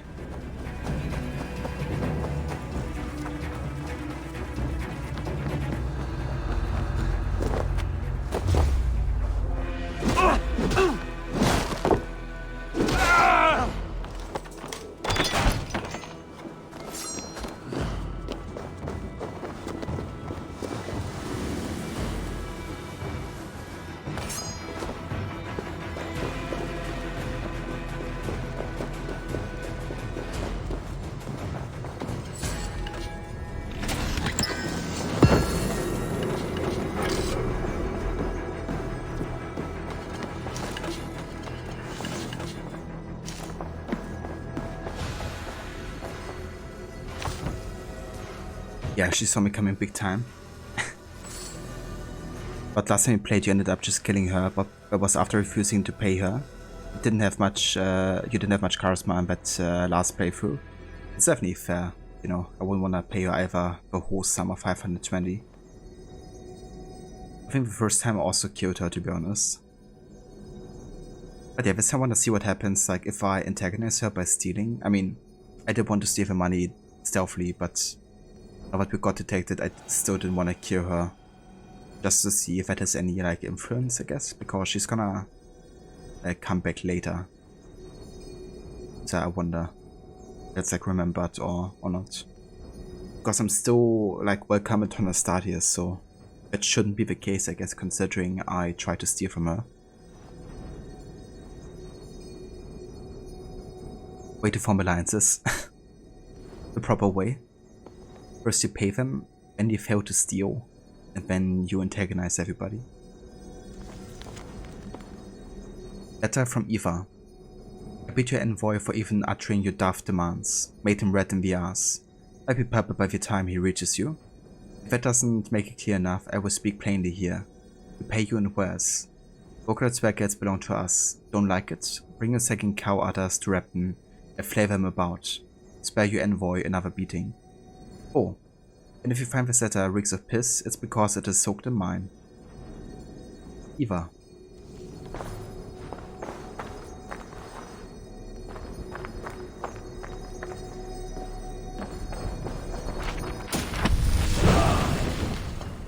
New ability, Raven Distraction. I like this one as well. It's kind of like the ego distraction in Origins and Odyssey, I guess. Pretty good for stealth if you want to use it. And once it's upgraded, it also makes the target be stunned, essentially.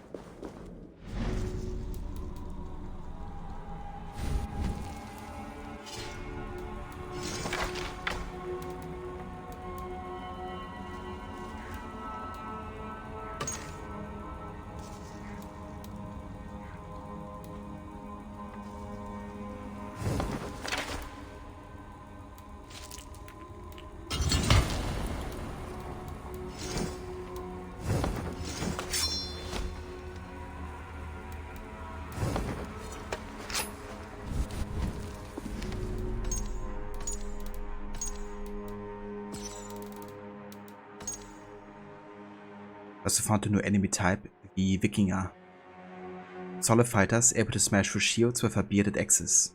However, their undisciplined nature results in a shocking lack of organized attacks and tactics.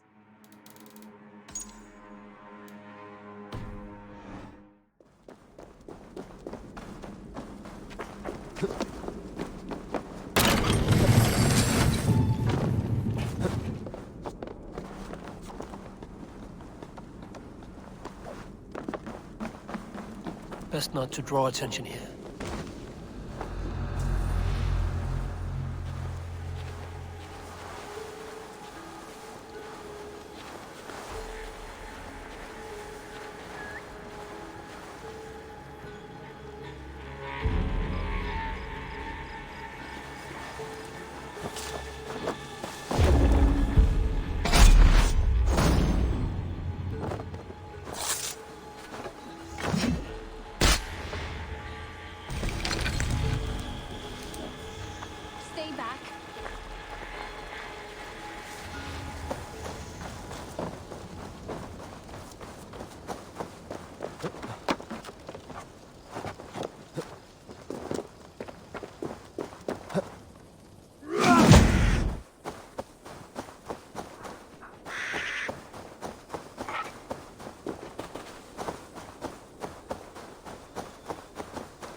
Don't block the way.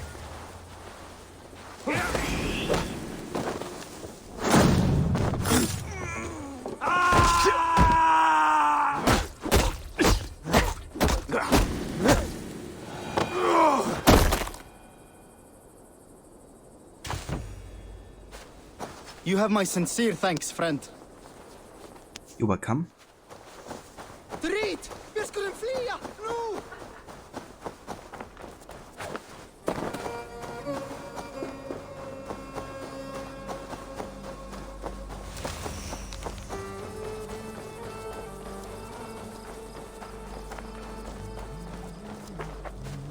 Sigurd's told us the news.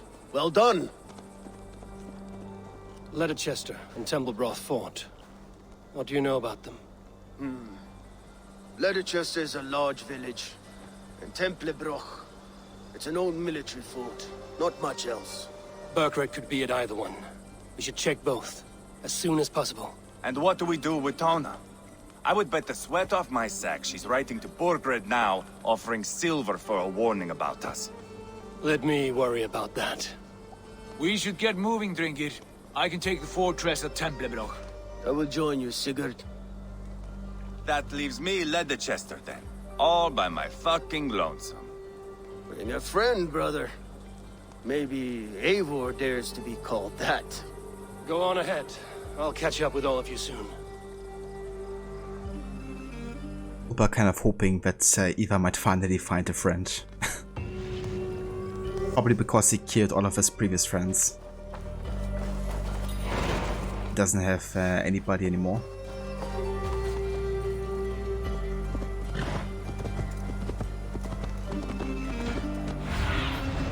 What do you see, Sunan?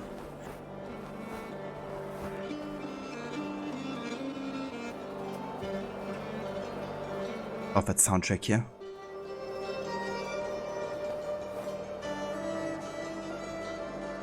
Called Trust for Currents by Sarah Ragnar.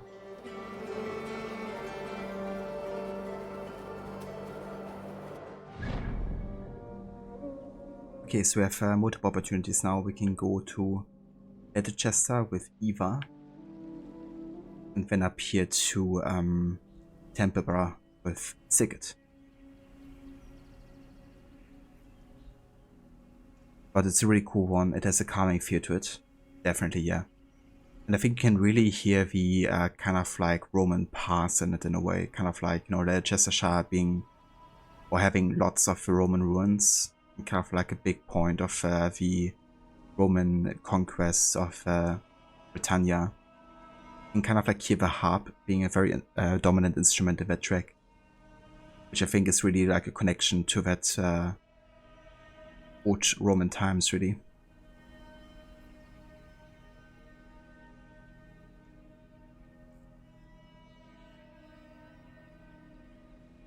Romans, go home. Alright. Okay guys, I think this is where I'm gonna go ahead and take a break now though. And then when I come back we go over here to Leicester and help Eva first, given that he's by himself. And then we're gonna go up here to the north. Probably gonna do the raid in between as well, since it's kind of like on the way.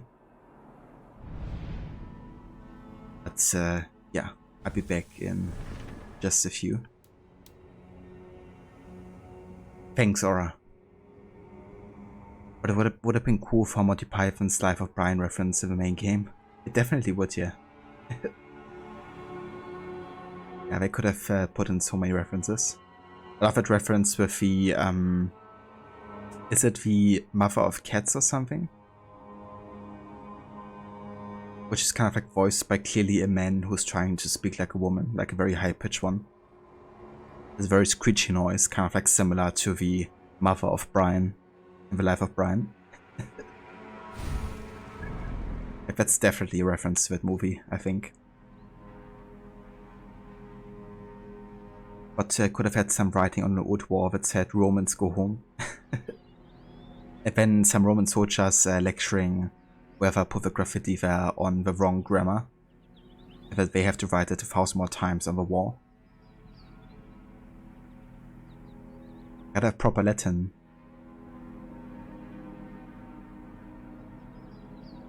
That's true, you think you remember hearing that character now? Yeah. I'm gonna point it out again once we get there.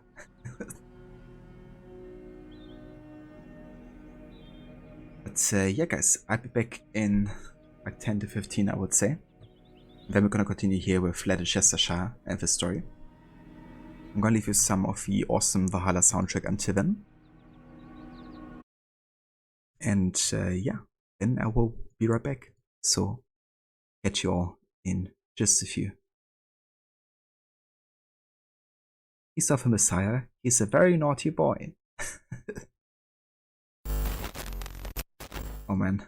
It actually hasn't been too long since I watched that movie, but I could definitely watch it again rather soon.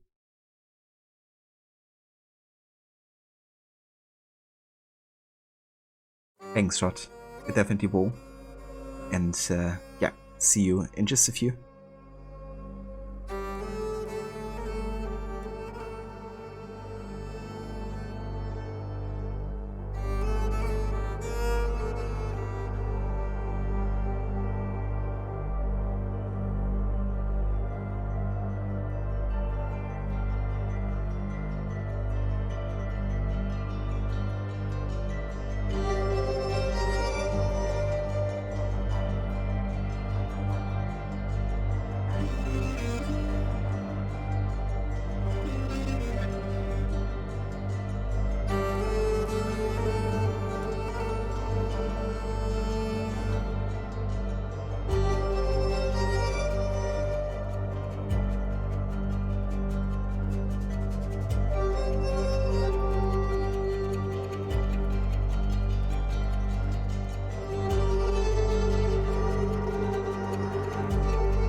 Alright. Welcome back, guys. And thank you all for staying tuned. We're continuing here with our first story arc in England, which is Leicestershire. And yeah, we currently have two ways we can go. We can go to Leicester to meet with Eva, one of the sons of Ragnar. And we can also go to the north here to Sigurd and Uba, who need help taking over Tempelbra. I'm gonna go to Eva first because he's by himself and needs some help, I guess. And also maybe some advisory as well. So yeah, we're gonna head over there first.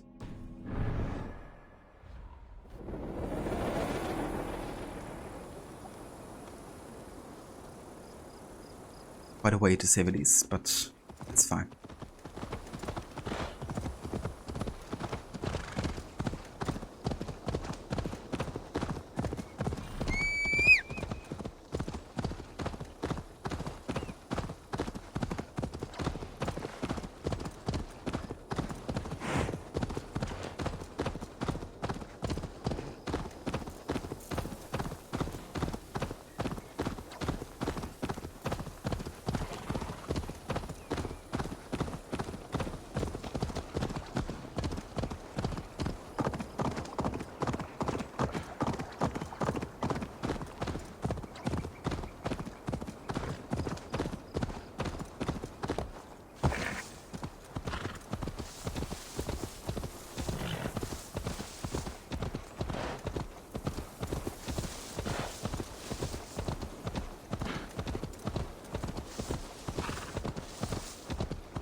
This place is heavily guarded.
You could say the bow is quite powerful.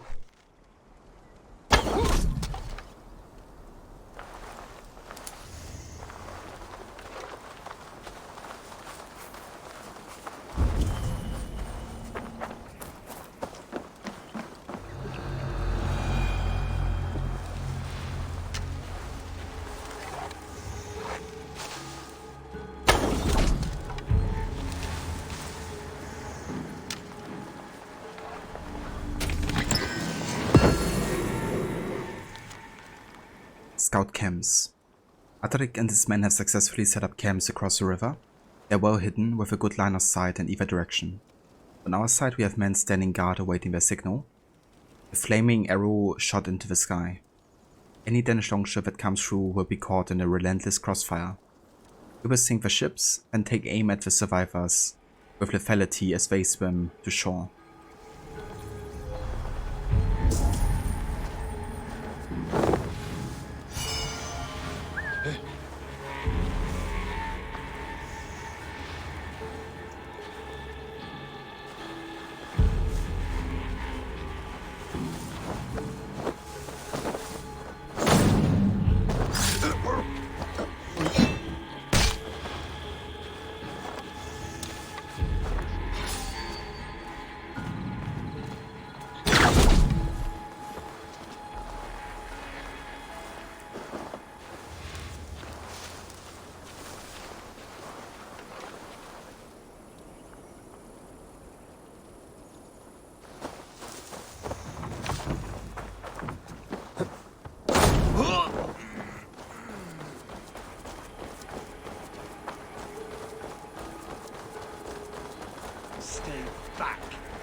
Sunan, guide me. I like how they call it just like a small village, and it looks just as big as Repton. Not even bigger.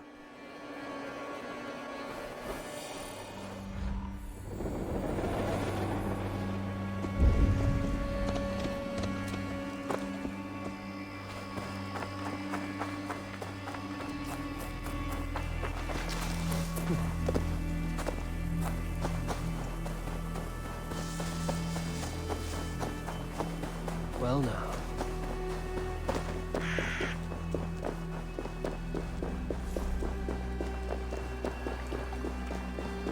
If they see me, this will get messy.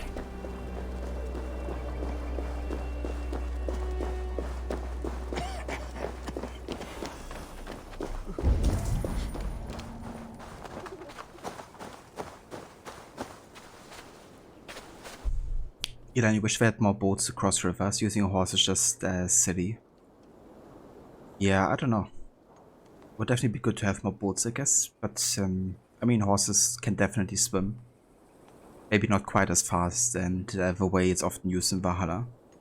But honestly, I really like the ability for horses to be able to swim. Something I wish Origins and Odyssey also had, because, I mean, they can, you know. But, yeah, not to the extent, I guess, that it's used in the game, maybe. But yeah, in the end, it's kind of like, I guess, also up to the player, I guess, how much they want to abuse that feature or not. But I usually like to stay dry as well when crossing rivers or something. Or you like using the horse because previously the horse would kick you off once their feet got wet. That as well, yeah. It was kind of annoying when you thought you could go through like really shallow water. It turns out your horse just doesn't want to.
Don't mind me.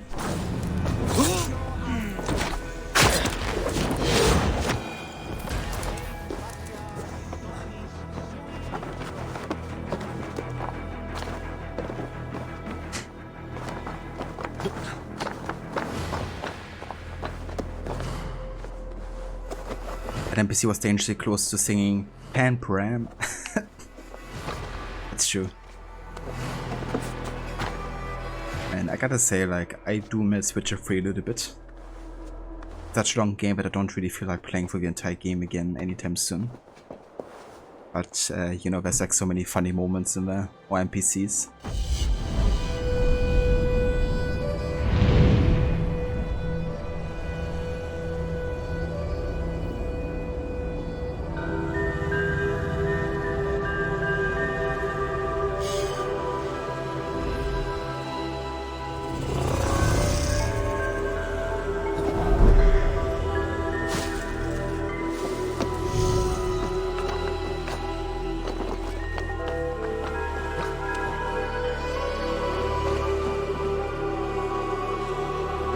Guards here are vigilant.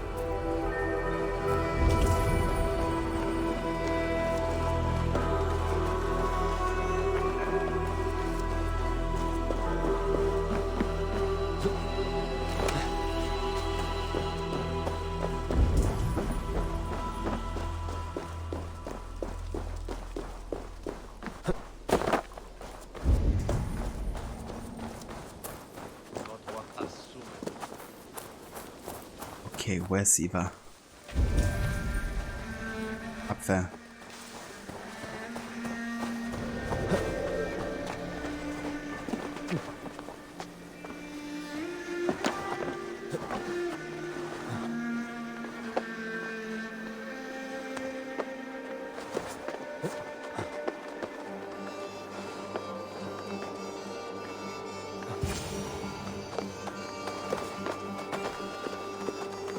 Good timing. We would have stormed the place without you. What have you seen? Soldiers aplenty, wagons going in and out. That weasel Borgred is here, I'm sure of it. The bathhouse there and that church, see? I sent a scout to check them both. Should be back at any moment now. Did you see Uba and Sigurd in Templebrach? No. And if Berkred is hiding here, I won't have to. There is a lot we would not have to do if we stuck to killing kings. Thanks to my brother, now we are into making them.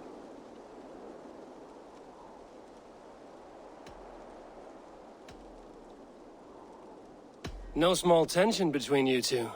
Thought you'd be more like-minded. You and Sigurd, you always see eye to eye? More often than not. You are still young. You live to my age and you will see. The closer you get, the greater the stink that rises. Time's up for your scout, I'd say. He's either dead or run off. Give him a chance. Can't risk them seeing us and Berkred slipping away again. You stay here and wait for your scout. I'm going in.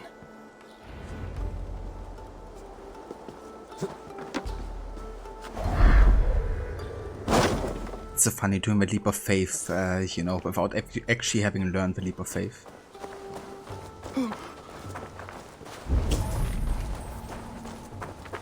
There was method to these cuts. Not bandit rabble, but a trained Saxon warrior.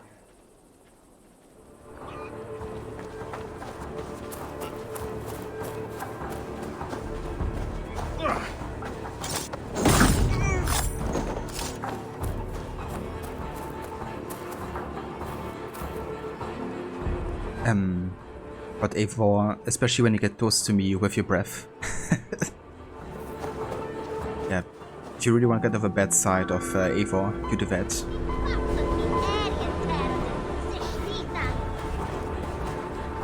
Eivor offer, welcome in, thank you for the follow. Random question, how many hours have I played before getting to this part? And is this a base game or expansion like a DLC? But we can have a look for you. So this is still the base game. I'm just currently doing my first kind of like territory in England. So we're still quite early into it. But yeah, let's have a quick save here. So we're currently 11 hours and 49 minutes into the game.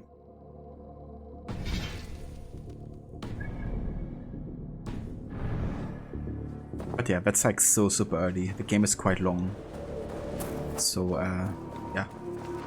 Takes a while to get to certain story points.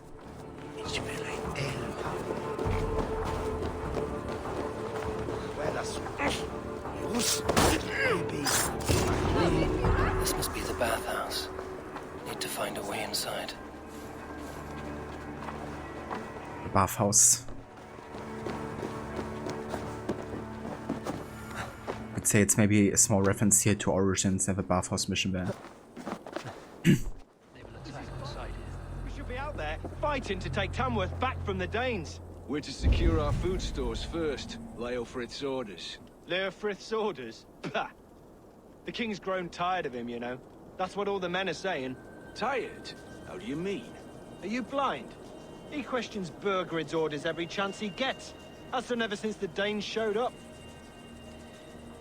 So it's giving us another kind of like confirmation that Leofrith is kind of going against Burgred. Which means he's more on our side, really. In a way.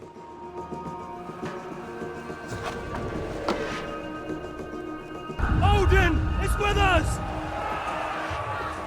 Indeed.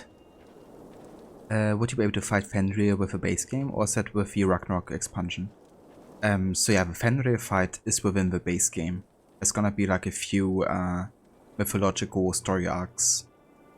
2 major ones, and in one of them you get to fight Fenrir. Actually, you get to fight Fenrir twice. Once before the evolution and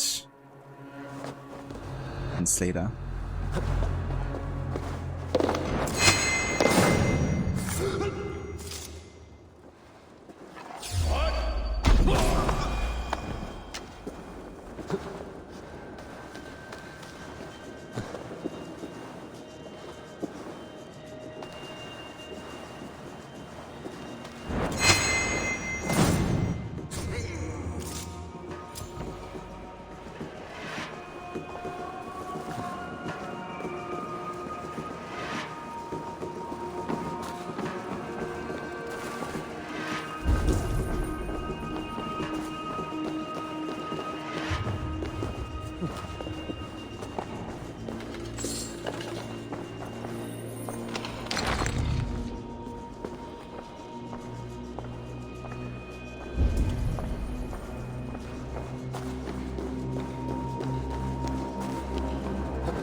Or you don't see the bath tower ever. Stood up.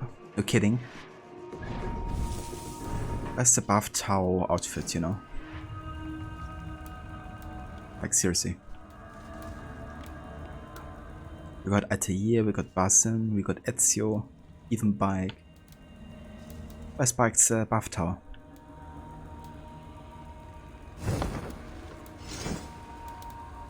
I actually have quite a few options already. Like outfit choices. Nice. We also locked another enemy type here, the Arbalist.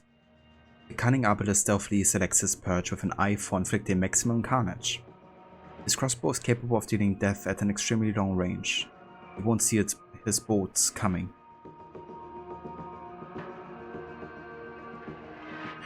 Sounds good, you just got the game last night, you've only played it around 1 hour. I gotcha. Yeah, it takes a bit to get out of Norway, if you want to do like most of the content, but it's absolutely worth it. So I definitely take in the environments and everything. Because England comes soon enough.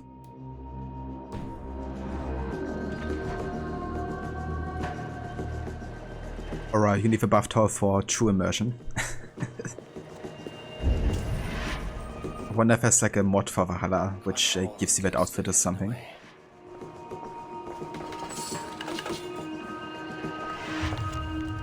Leofrith's orders. Move the grain and wheat into the bathhouse. Keep it under lock and key until I return. You may find the farmers pushing back. Go easy on them. This is their livelihood we are talking with no promise they will ever get it back.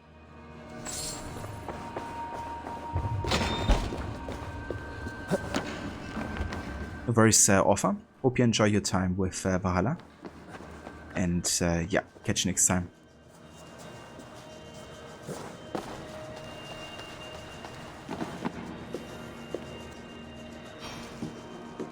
Ah, hold on, there's more.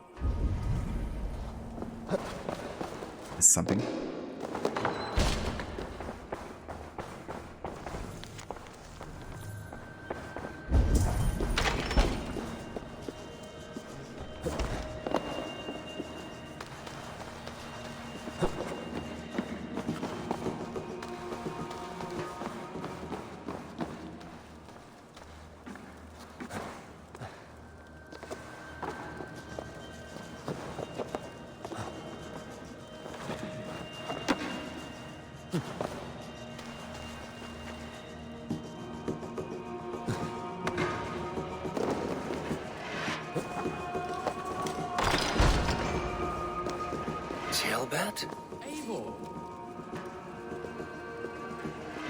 Have you lost your mind? I feared you were one of them. Keep quiet. What are you doing here? I was looking for Burgred. You are Ivar's scout. I hoped I might find Burgred myself and talk him into surrendering. But he's not in Leatherchester. How can you be sure? Leofrith passed this way with some men. I eavesdropped. It seems they're only stockpiling food here, but he did say something of interest. Gave orders to send more men to Burgred's wife, the Lady Arvilswith. She's in Templebroch. She would know where Burgred's hiding. You hear that? The sounds of battle. Ivar, let's get you out of here, now. Where are you going? I know my way around. We'll go through the market. This way.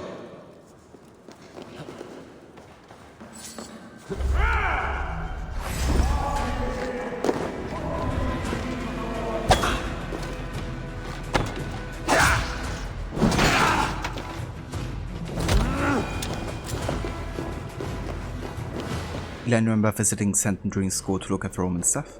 Oh, very nice. How did you like that? Was it interesting? They're everywhere! Stay close to me. What do I do? Fight, man! Fight!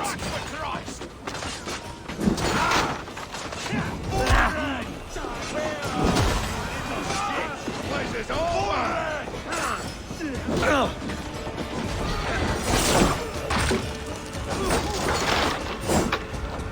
Lord is my strength!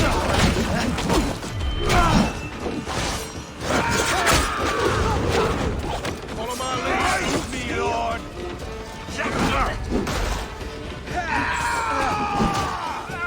Easy! Yeah, suffer!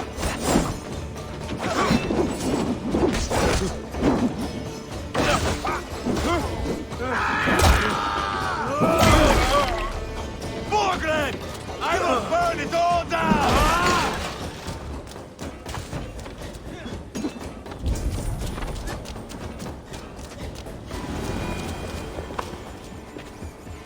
Are you hurt? Speak up. I don't think so. My God. I didn't want it to come to this. They would have killed you, Gilbert. You had no choice. Now don't move. I'll be back.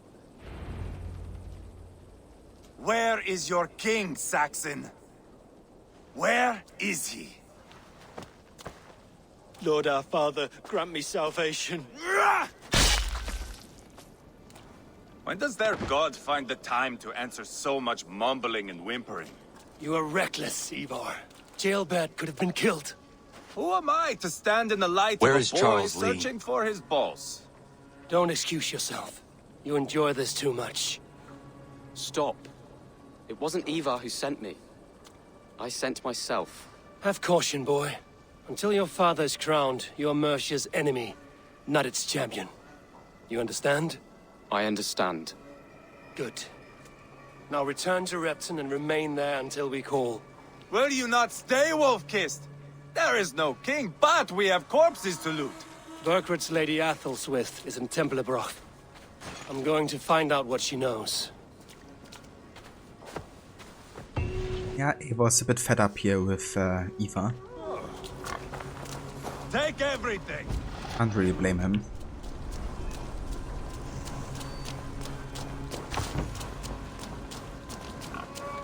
You go where you like. Pile the soldiers here.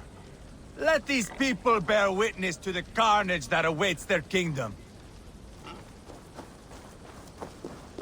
Where's Shatsi? Yeah, Connor be like when he's asking people where to find him. Whoever trains these Mercian soldiers should be relieved of their duty, I think. Just scare everybody who doesn't answer. Gilbert so said, yeah. Gilbert would have been a great king to kind of like unite, you know, Danes and Saxons alike. But, you know, obviously something happens that prevents him from doing so.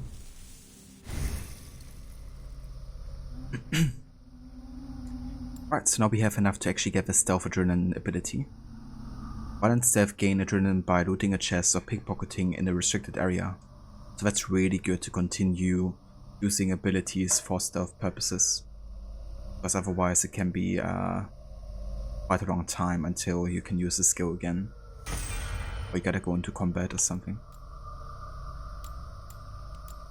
Boost and finisher is quite close by actually. I would love to get one as well.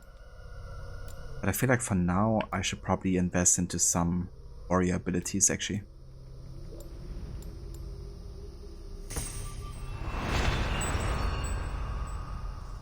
So to get dual swap we need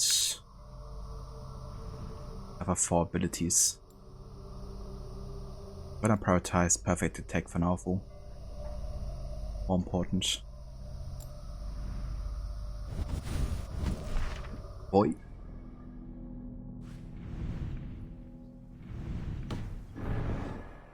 Quite curious to see how the new God of War game turns out, to be honest.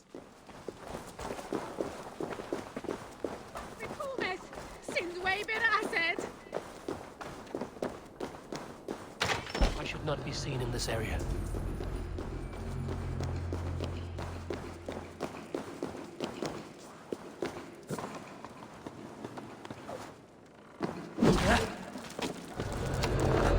Hopefully it can deliver.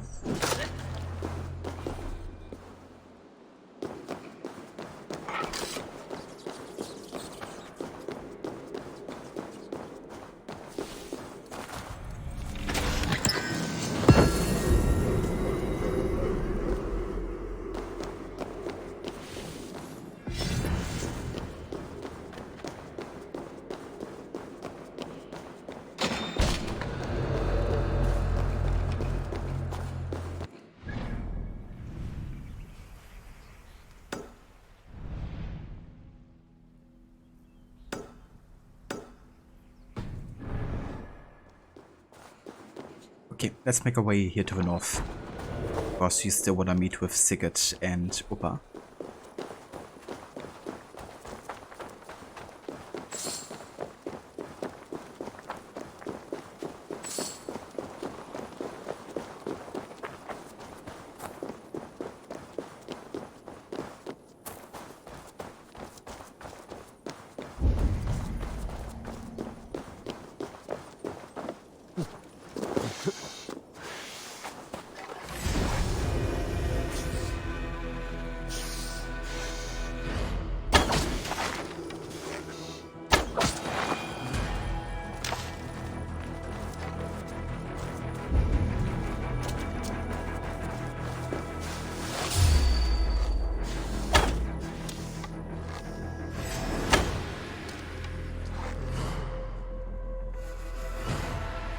Auto aim wo.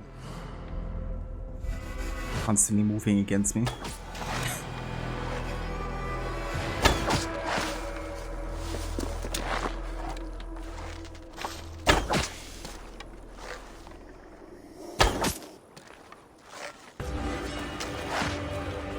Yeah, if you might be wondering why I kill all of these snakes, it's because we need the Viper Eggs of the word event we have down here.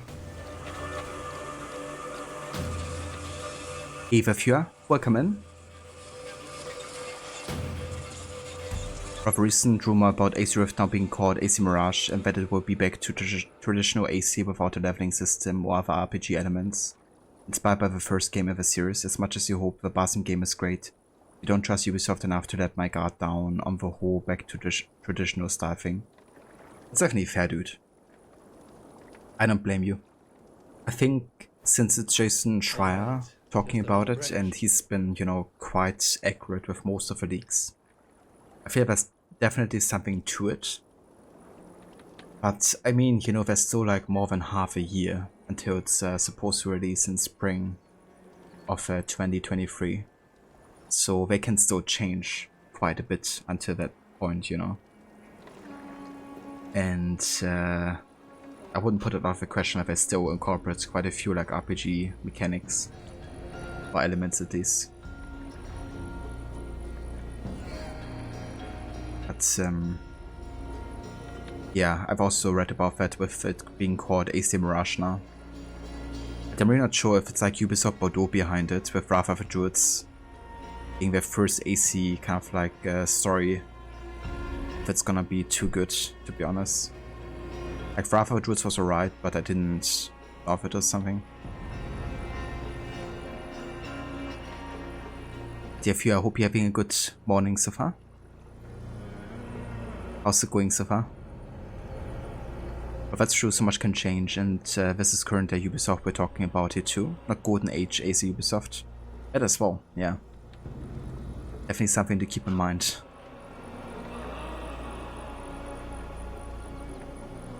Yeah, you find it interesting that it will release in the spring instead of a traditional November holiday season? That as well, yeah. It's been a while since we had an AC game release that late. Or I guess early in the year.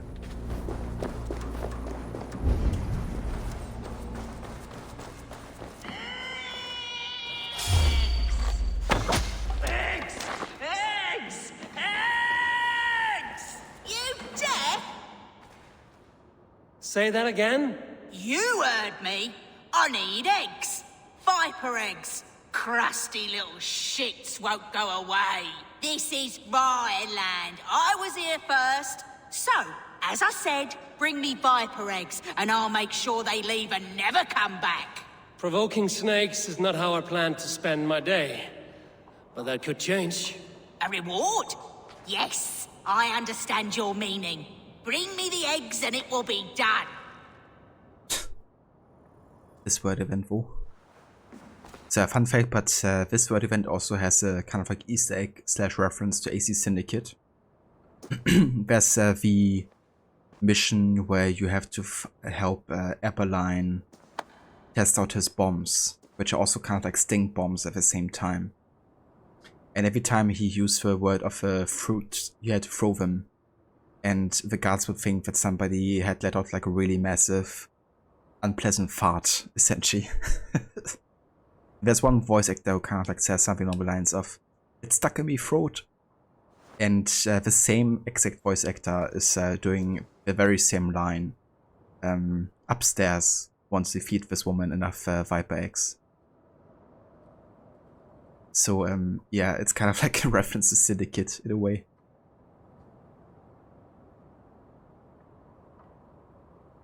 Eva Harbinger, welcome in. Your favorite side quest? Yeah, it's amazing, isn't it? I love how deep that questline is as well. But God blimey, it's in me throat. That's the one. Or you also ask for breakfast by screaming X at my husband. I mean, if it works, right? Yes! Oh, more viper eggs! I hope you don't have the same result for. I can actually get that many Viper eggs here. Any more.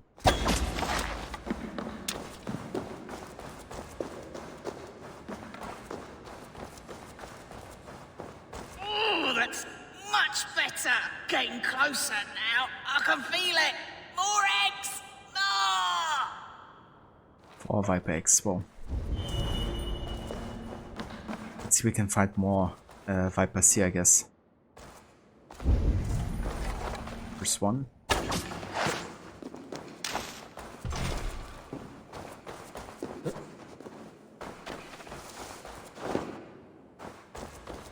Like I killed most of the snakes that are out here, but maybe there's more.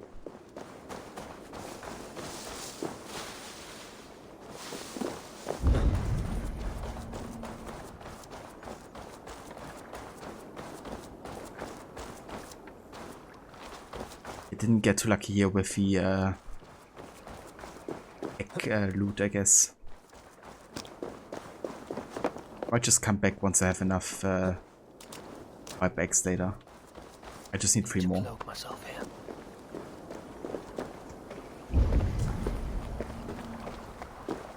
Okay, never mind, best one.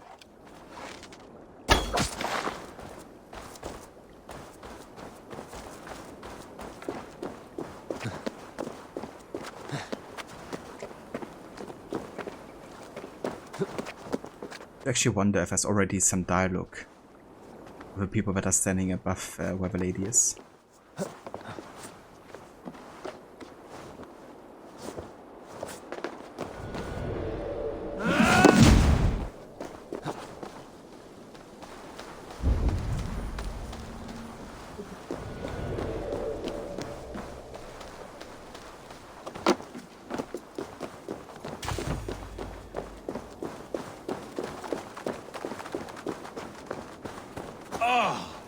Warm draft coming from that grate. Feels nice. Smell nice? Because I just got done pissing in it. Well, you're an arsehole, you know that? That's the voice actor here who said he pissed in it.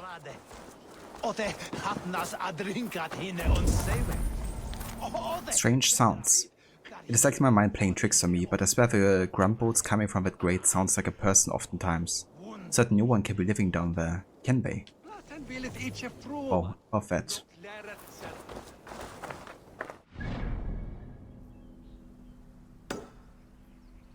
Apparently AC1 Remake is also going to be in the season pass of AC Mirage, set between 860 and 870 AD Baghdad during the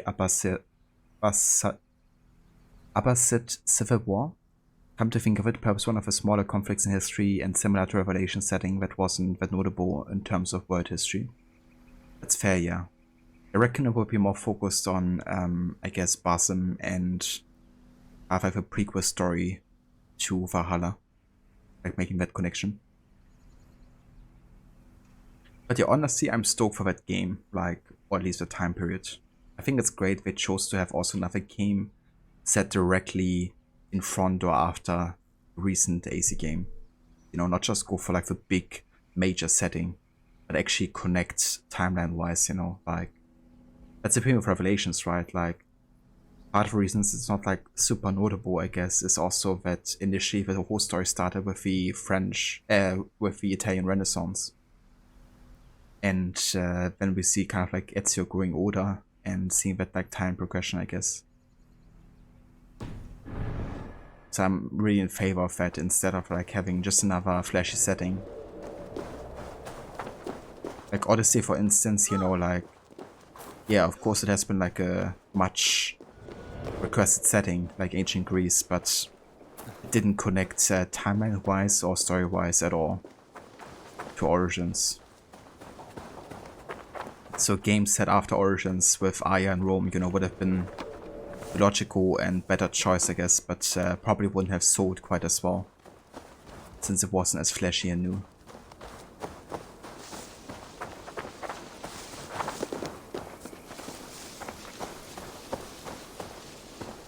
Oh, I think this might be the assassin burrow here. Is it? What do you see? Indeed. There's a symbol.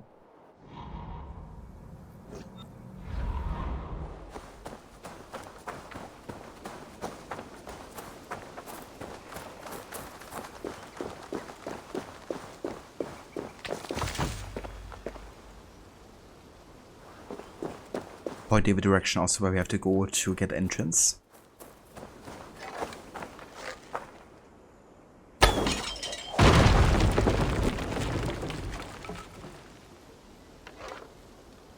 But we have a great concept in character and potential with that Basim game. We hope they can execute it properly, because this could turn a lot of things around with the series and ground it a bit more. Like you always hear when replaying AC1, it really regrounds you back into the Assassins and the Creed. It really does, dude. Especially since it's like so focused on only that, you know, nothing like really beyond it too much. I mean, of course you have a modern day and the Pieces of Eden. But at this point we still don't know too much about it, and it's much more about you know, kind of like setting the stage for who are the Assassins, who are the Templars, what are their morals and philosophy, and where do they align and go away from each other. Will have my head for this. Also, like gameplay wise, you know, being really focused on the 3 pillars, really, like you know, stealth, parkour, combat, or social stealth, I should say.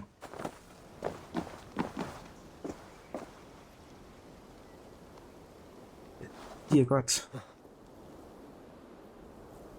Yeah, you will have his head for not discovering the burrow before Eivor did.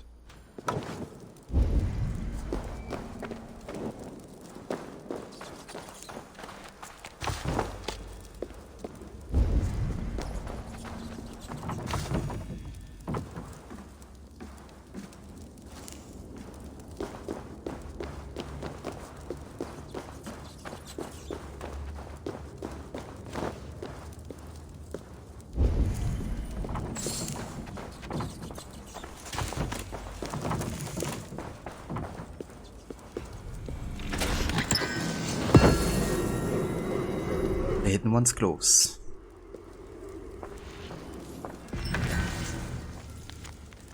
Hidden One's contract. Genos Pacti. Espionage. Overtures to Imperator Aurelius have been successful. In exchange for a cessation of hostilities in the north, Romans have agreed to withdraw from the Antonine War. Imperator Aurelius is known to be a fair broker, yet we must verify this withdrawal for ourselves. Dispatch one of Magister rank to oversee troop movements and verify these orders have been carried out to the letter. Konrahit, Magister Eken. Status, success, troop withdrawals complete, treaty enforced. So this is one of the contracts that one of the Hidden Ones has gotten from a mentor, essentially. So that's how they knew what to do exactly, and it was also like you know, written down in various papyrus scrolls, as you can see, if they have been successful or not. It really gives you like a history of the Hidden Ones that followed the Roman occupation of Britannia, really. And another great thing, we get codex pages.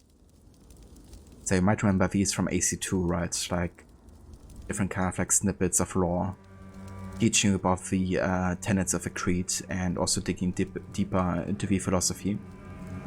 It's kind of like similar in some ways here. But exactly, it is a much more focused approach, and having a game that is strictly set within a certain time frame and happen before Valhalla is a better way to focus properly and not add too much that just convolutes things. Better as well, yeah. I really hope they nail that game, but I'm definitely having my doubts as well, so I'm watching from a distance right now, not even sure if I'm gonna get it on launch either. Kinda depends, I guess, also on the advertisement and who's gonna talk about it. I hope Darby McDevitt is involved somehow, because if that's the case, I can see it become really good. But who knows? There must be a reason for why he joined back to Ubisoft at early after leaving. I hope it's, you know, because of that reason.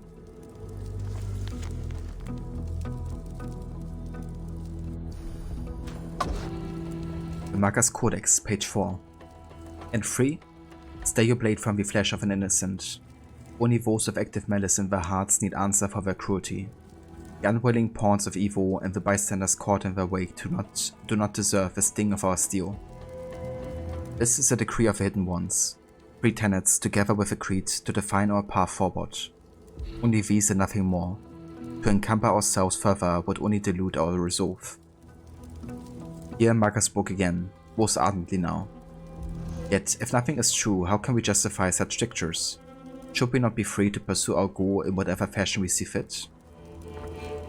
You fear this is a fatal irony? The woman asked. I only wonder at the contradiction, Magas said. From what authority do these tenets derive? We are hidden ones, a title we gave ourselves, and we gave ourselves a goal, the physical and spiritual liberation of man. These are self-made ambitions. To achieve them, therefore, we need laws to guide us. There's no magic in these words, no appeal to a higher authority. We follow them only because they help us achieve what we ourselves have defined. These laws, they allow us to persist. The effectiveness of any tenet must be judged on the outcome of its practice. She grew silent for a moment, looked at Master Hakor, then back at us. Let it be known and recorded, these are the conclusions of the final synod of the Hidden Ones. There will not be another. Today the shadow falls, now and for all time, to obscure us forevermore. Let our work continue only in the dark. And here, if you're wondering who that woman is that is basically teaching the Hidden Ones here, it's Aya. Pretty old Aya, I think, at this point. And, you know, like obviously a mentor to the Roman Brotherhood. Yeah, she's basically telling the British assassins, I guess, or at least the British/Roman assassins that are here during the conquest of Britannia, you know, what they fight for, and is kind of like explaining also, you know, why they only attack when necessary or not, you know, more. And in a way, this is also like a direct connection here to the Hidden Ones DLC, which you played quite recently, you know, because the tenet, the third tenet, to stay a blade from the flesh of an innocent, that's a lesson that they learned from Gamilat essentially, because Gamilat, the rebel leader of the Sinai, What's this? he, you know, kind of like recruited rebels at any, you know, kind of like price, really. And he had a lot of innocents that died because of him and his action, just so he could strengthen, you know, his kind of like brotherhood of rebels. And yeah, the assassins won't do the same. They will only kill when necessary, and only the very few and sick souls that try to control and kill others.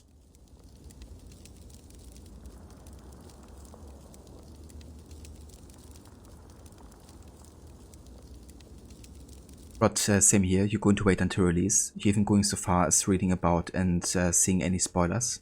Would you rather know ahead of time whether it will be worth getting? Better to be disappointed without buying than to buy and then be disappointed. 100%, dude. Yeah, I don't blame you to do it that way, you know. This way you at least, you know, what's kind of like coming to you, and, you know, if it's something you want to support or not, either. I did kind of the same with Dawn of Ragnarok, because I was like already skeptical beforehand when I saw that Ubisoft Sophia was doing it and having like more focus on mythology.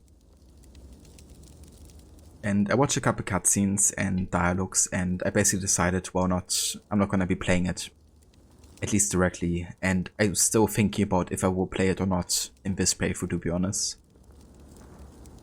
I do have the intention, but yeah, I also don't want to spend like more than 20 bucks on that DLC either, to be honest, so I'm gonna wait until a good sale comes along, at least.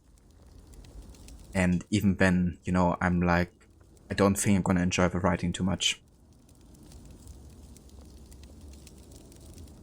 So, it's certainly not worth 40 bucks, I don't think. But we work in the dark to serve the light. Oh yeah. Would have been awesome if they were able to get Alex Wooden-Reckon to narrate these. Who was that voice actor again, Rod? I don't actually remember. I think the DLC is just straight up cash grab and wanted to continue riding the fantasy train. It really seems like it's the case, you know. Yeah, the writing just seems so odd to me at times. Like, honestly.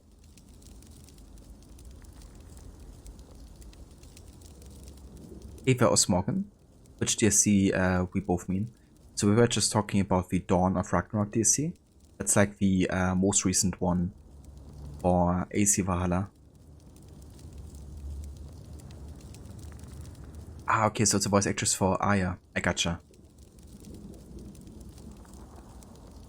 Yeah, it would have been great. You know, imagine. That's something I really appreciate about the Tomb Raider games, is the fact that all of these letters are kind of like voiced. Of course, makes it easier as a streamer, you know, since you don't have to read everything. Which I don't mind too much, but it's still nice, you know, like having the original voice actors doing it, because obviously that's much better. So it's not worth it. I mean, it's difficult to say, I guess. I haven't played it myself. I've only watched some of it. Kinda depends, like, if you're more into the gameplay and combat, I guess, or more into the, like, story and immersion. If you like, you know, combat-heavy gameplay, I guess, and flashy abilities and fantasy, then it will probably be worth it, to be honest. So I would say it probably depends. Evacuation order. Kavete. Brothers and sisters, I write bearing difficult news. With the death of Imperator Honorius, all hope of stability and balance in Britannia is lost. The time has come to leave these shores, to regroup and refocus our attention where it is needed the most. With the departure of the last Imperial legions from this island a decade ago, the tribes and clans native to this island have moved swiftly to fill the vacuum, and few, if none of their number, have any love for our brotherhood. I fear our work has been misunderstood in this land, but the time is long past for redressing these impressions. All currently serving Hidden Ones are hereby ordered to vacate these premises. Should you wish to continue our great work, make your way to our burrow in Cologne. You will be welcomed. Magister Vitus, operare in tenebris, ut lumini servias. We work in the dark to serve the light. I think that's really interesting how they talk about Cologne, because that's something you can find in each and every assassin bureau. It's kind of like foreshadowing a potential game set in Germany, essentially, which I would of course love to see. You know, like places I've been to in an AC game. Would be like a dream come true.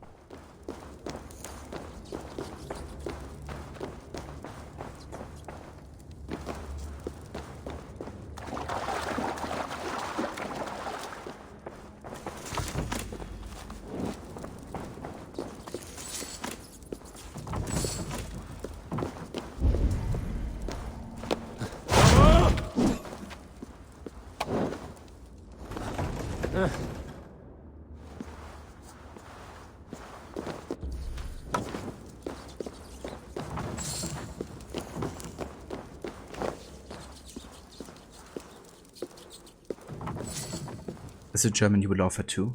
Yeah. I think that's something everybody dreams of, you know, have like an AC game set in the country that you're living in. I imagine it must have been really nice for lots of the Brits to also have a game, you know, like Valhalla. Even though of course you already had Syndicate, but there was of course like only one city.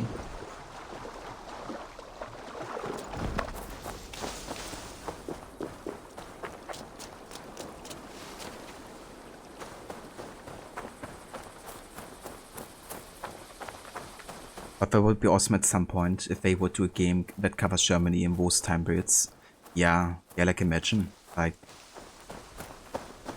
between Origins and Valhalla. I would love to see that. Yes, I could also maybe like talk about how the Saxons came and did rise to power.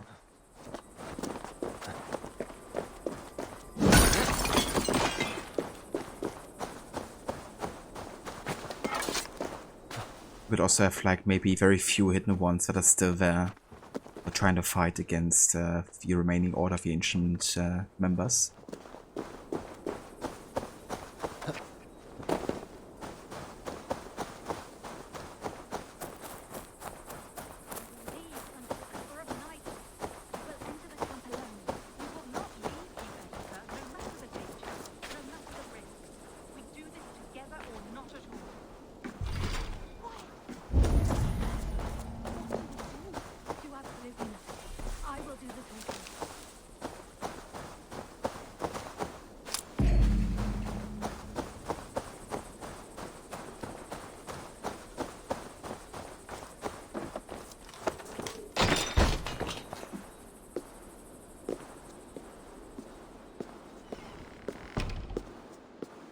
will leave under the cover of night.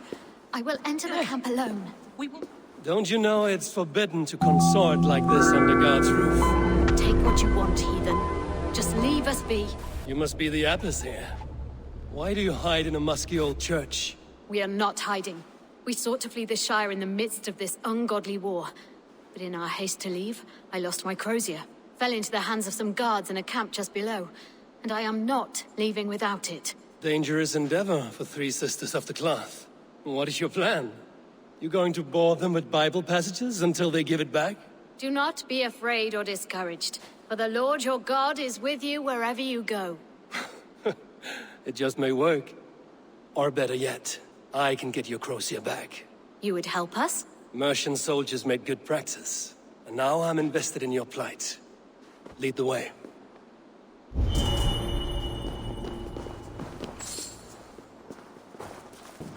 Let's read the letter real quick, though. Abyss Differ's journal. I followed the guards back to their camp. I have my crozier, and I have a plan to get it back. I only hope that I can quiet the voices of doubt in my head.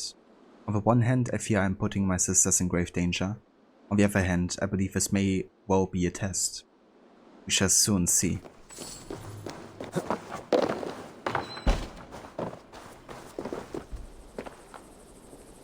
Also, hey there, German assassin. Thank you for the follow. Welcome in. Plants are the spice of life. Plants and some goddamn faith. I guess these nuns have both of it. We had no plan and no help. We just knew we had to get out of Leicester.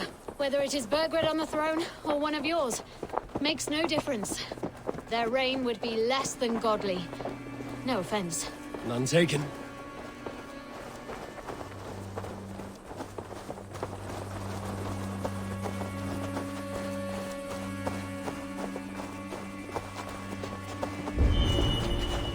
I should be cautious around here. No need to be cautious. I think we're gonna start a conflict anyways, aren't we? Can I do this stealthily? We haven't attacked yet.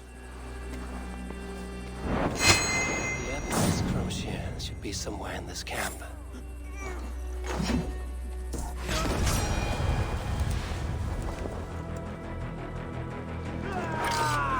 Never mind, another nuns come.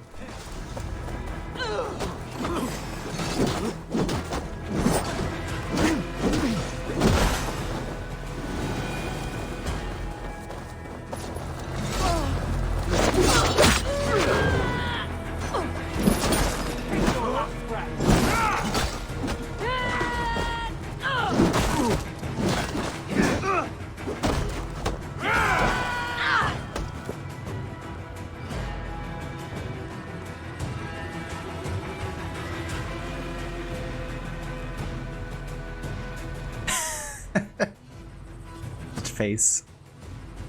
Amazing. So she just smacked somebody over the head.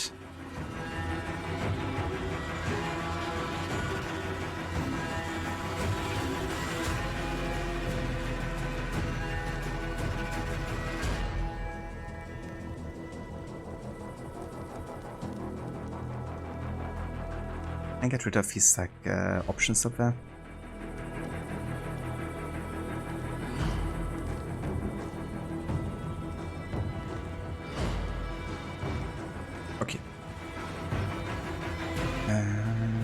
Let's go for some hitting here.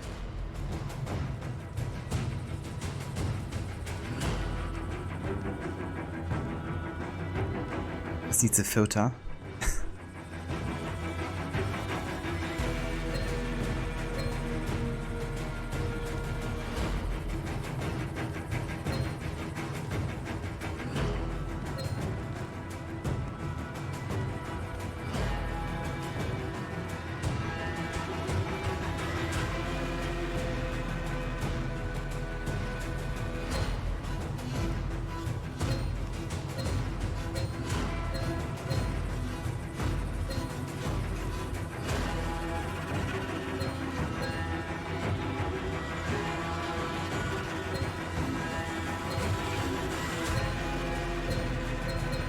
this is a perfect one for AC Valhalla, isn't it? This Assassin's Creed Valhalla. A story expansion of a nun. Or something.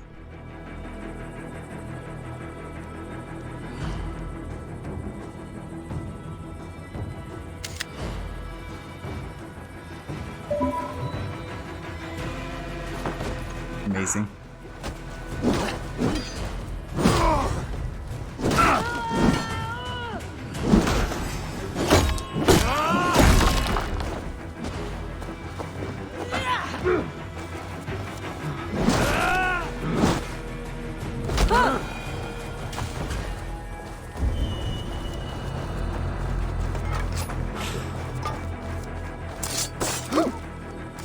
Crocia, I have it.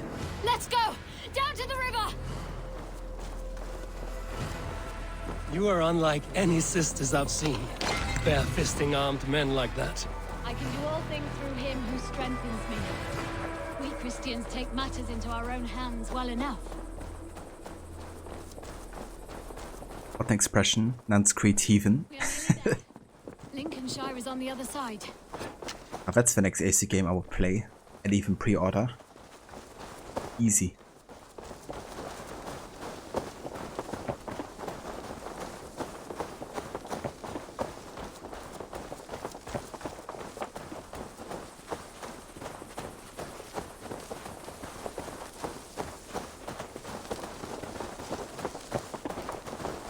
Wolves! Not today, devils. Not today!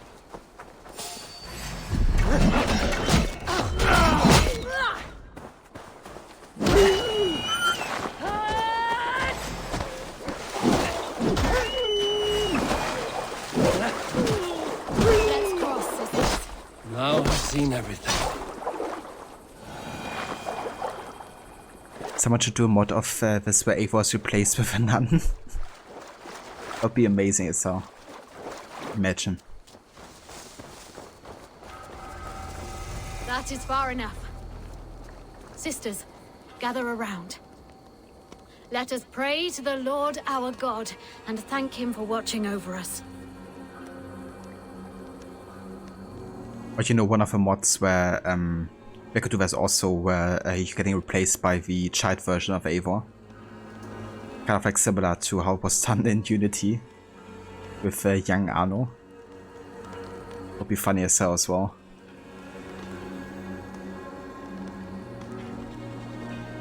Hey Vitor, welcome in.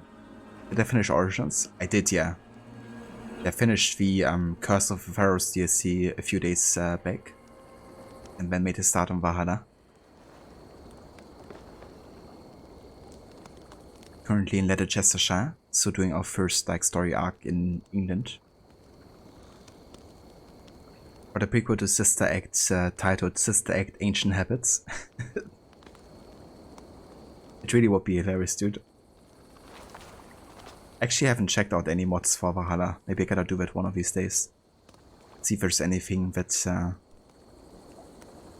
might be of interest. Your Crocia. The Lord sent me a shepherd to help lead my flock today. Thank you.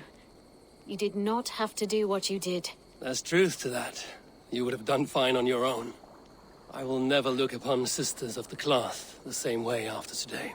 And I will never look upon heathens the same way. Farewell.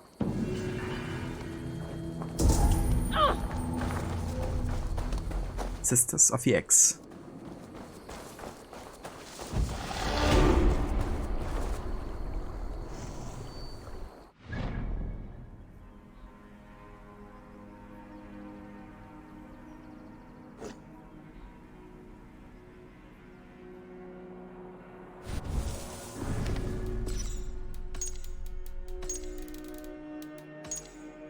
Defender.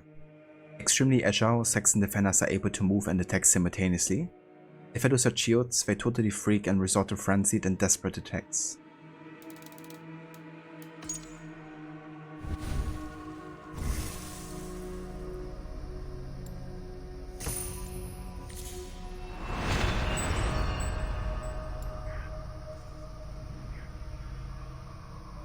That's also what you saw of Reddit 2 with Jack as a child too. I've seen that one as well, yeah. I know, there's something really entertaining about all these videos, I gotta say. Okay, I think we're gonna do this raid over here. And then I wanna go back to Ravenswap before we call it for today. But I wanna get some raw materials so we can do some more renovations in Ravenswap.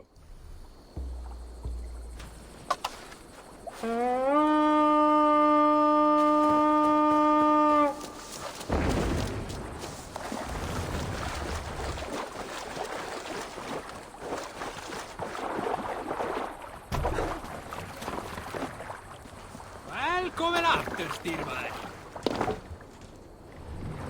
Run up the sail! We need an epic tale. You may not know this, but Ragnar Lothbrok once asked me to lead his early assault on England myself. This would have been 8, maybe 10 years back. It's hard to say. The winters blow into one another like a great white fog. But I remember as if it were yesterday.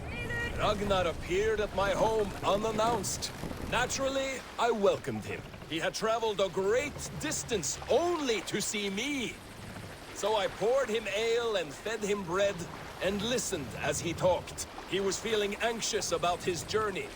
Leading so many men into such a great war. It was a burden he could not handle. It was then, with tears wetting his lids, that he said, "Dag, teach me the art of war. Lead us to England and to victory."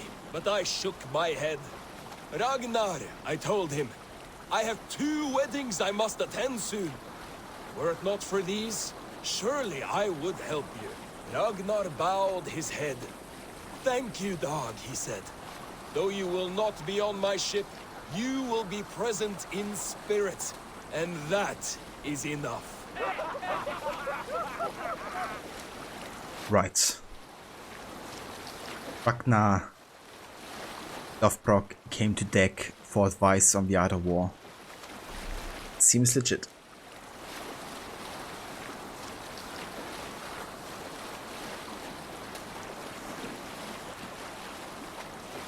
Also like how Dex said at the beginning of Valhalla how he has killed like 25 people or so. And it's like, you know, feeling like the most badass ever. Meanwhile as Eivor we have already killed like hundreds at this point. And that's like only in the, you know, since we took control of Eivor. Not really counting any of the kills that happened before that point.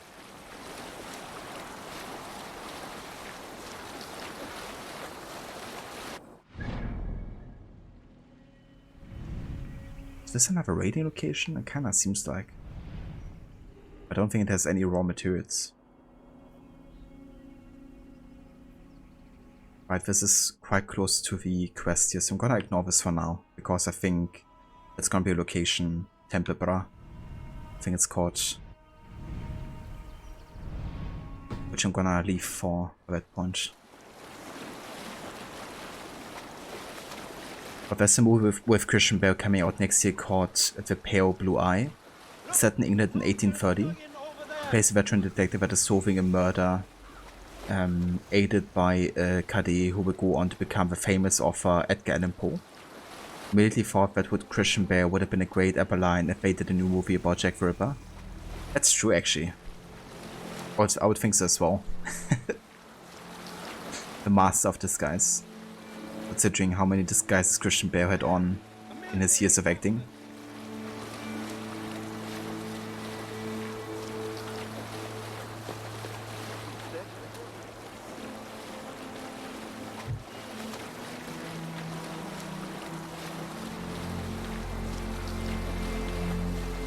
Ah damn, for some reason I can't open that link on my phone.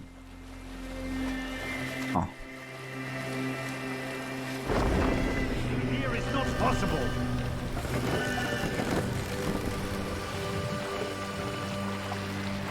Mast down.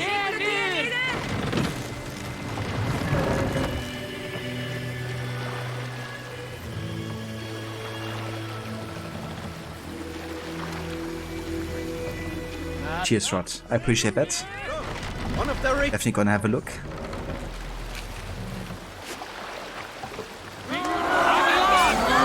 Yeah, that sounds really interesting, though. I would love to see a movie about Edgar Allan Poe.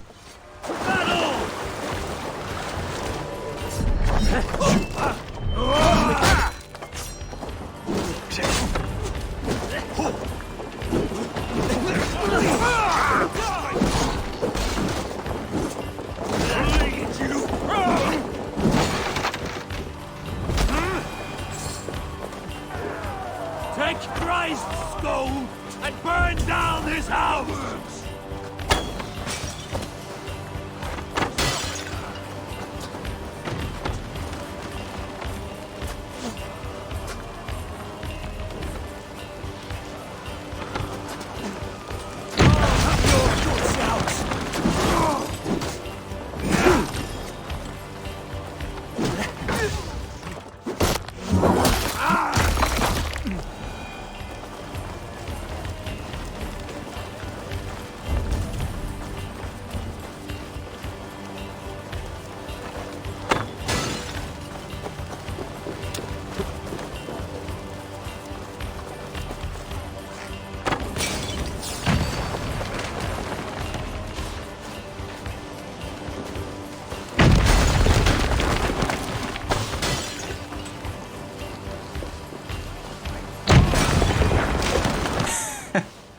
Way he flew. Amazing. Shit!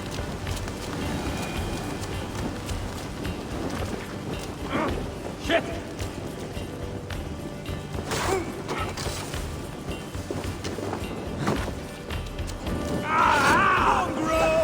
Can I get rid of his fire, please? Thank you.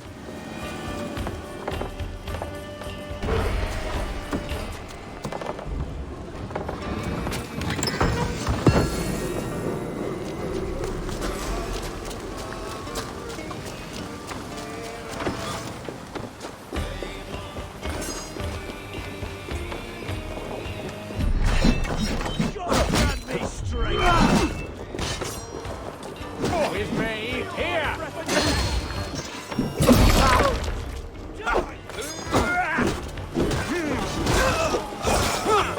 Your corpse!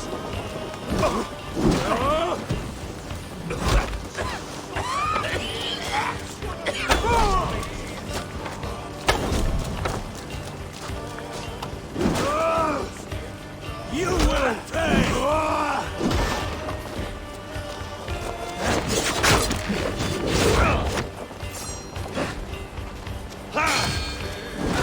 Let's spill some minutes.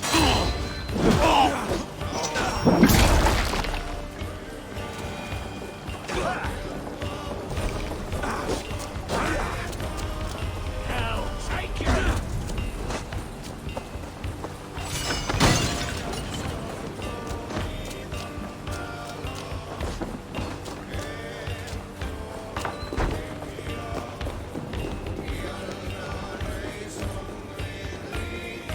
Hey, come here!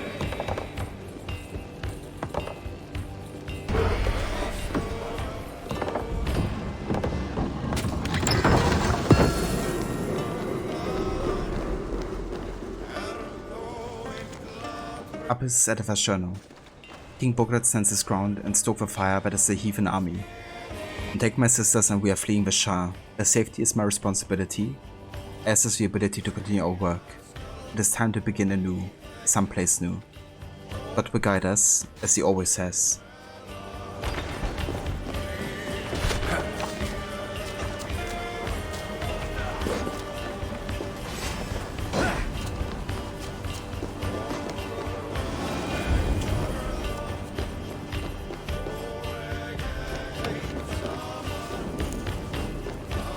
Now this is worth Help me taking. out here!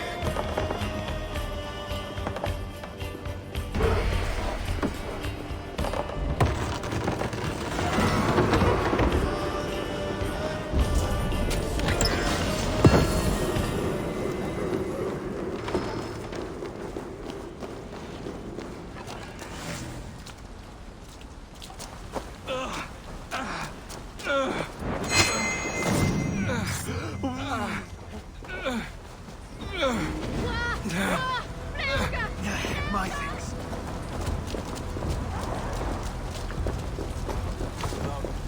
Right, there we go. Another raid successfully done.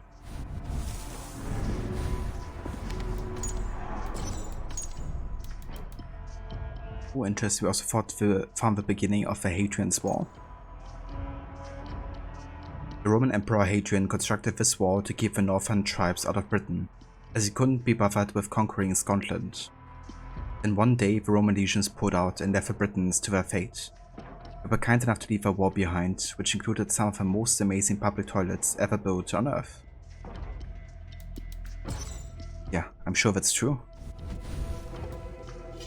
Fluga. Fluga.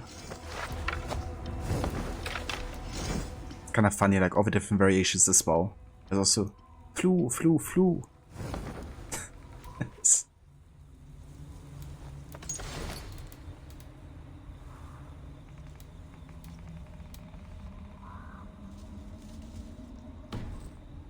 Alright. Anyways, let's go ahead and take these resources here.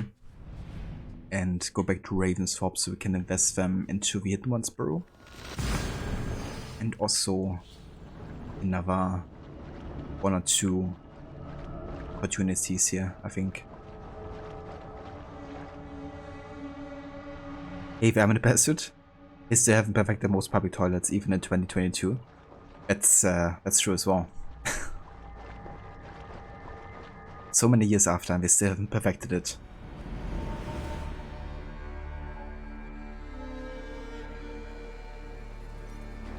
Alright, flew me? No, flew you. Classic no you.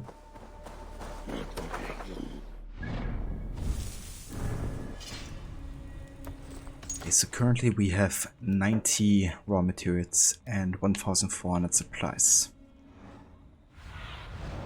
I need your eyes, my friend. Hidden One's Burrow costs 30. As does a trading post, so I reckon we can get like about 3 upgrades total. I would think. So I'm guessing I'm gonna get the stable, the burrow, and shop.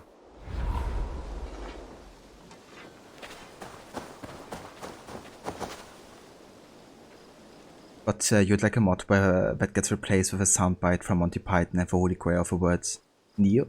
I think it's spelled Knee, not sure. That'd be cool actually if somebody could find that sound file and just like rename it or something so it gets played instead.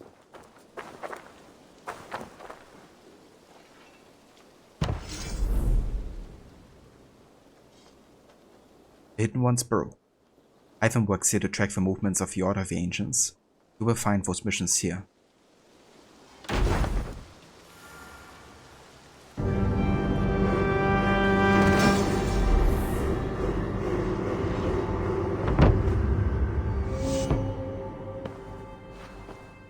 This will make a fine space for my work, Eivor. Thank you. Well, if your work benefits us, I will see that you keep it, for as long as you live among us. I believe it will, for we have common cause against our enemy.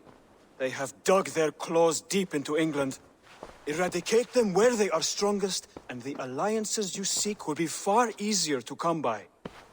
In London, they now operate without restraint. If you were to eradicate them, the city would be in your debt. I will talk with Ragnar about your idea. Get her thoughts. Good. Yet, before you do, there is something else. A gift I wish to share. A gift? I cannot show you here. Will you walk with me? I will. Because this is the origin of the sound bit. Dear God. I will. Lead on.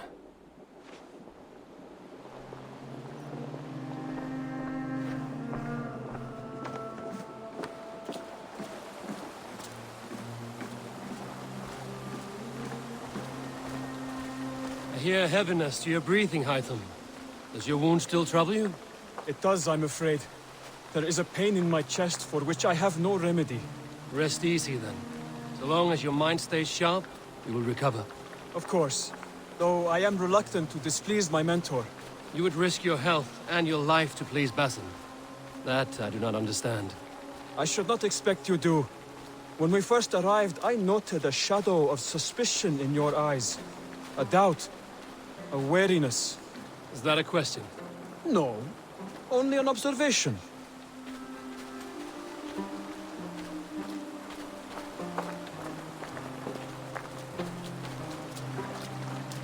Are you well enough to steer this boat?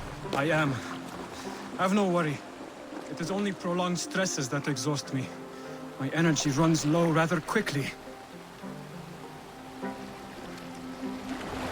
Can't wait for Ava to read Dramby's diary. Yeah, And what is this Geneva aura. gift you wish to give me? It will not come from me. It is a gift you must give yourself. More riddles. What fun you are. Let me say it another way. My gift is not for giving or taking. It is a way of living. Still no clearer.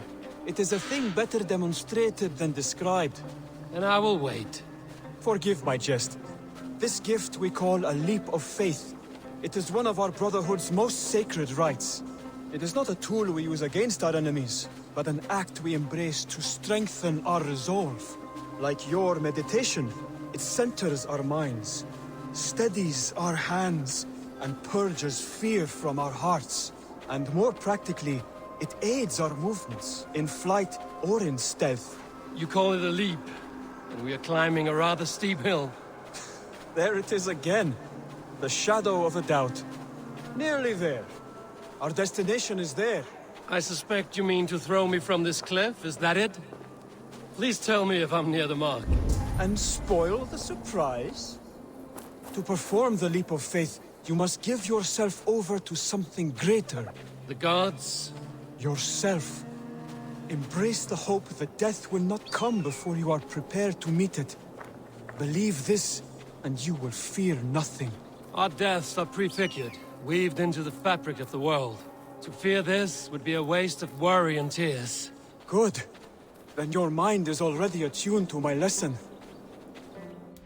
It's something I love, you know, they kind of like took the leap of faith and then made it work for the Vikings, you know, like for Eivor. Like Eivor believes that his death would be a glorious one, right? He wouldn't just die from fall damage or just like, you know, anything like that, you know, he would die glorious in battle. And that's why he has a conviction to do the leap of faith and doesn't really fear it, you know. Lothard makes perfect sense really in that regard. But I absolutely love how this brings focus on how the leap of faith isn't a cool way to get down from a great height, but actually has an actual reasoning and philosophy behind it. That as well, yeah. It reminds me of when Altair also says to Amor Lim, I didn't know that you wouldn't kill me, I just took a leap of faith, you know? Really showcasing how it's used in like lots of ways, you know, not just the movement, I guess, it's also like having like a certain amount of trust, you know, to go through with something. Trusting in yourself and your abilities as well.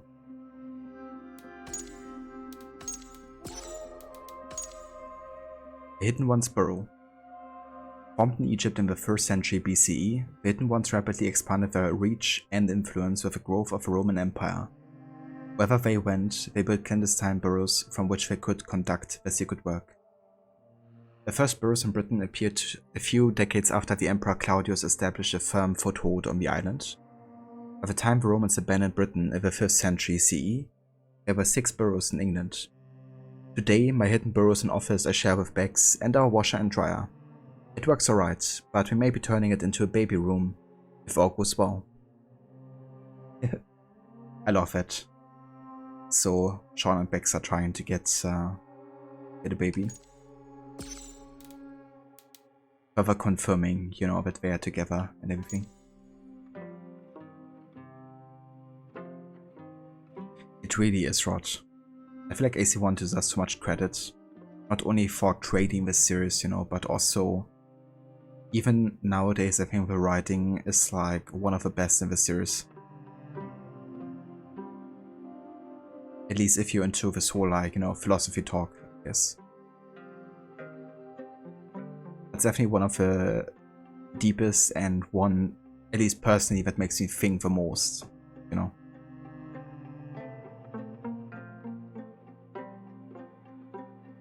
Did you, Aura?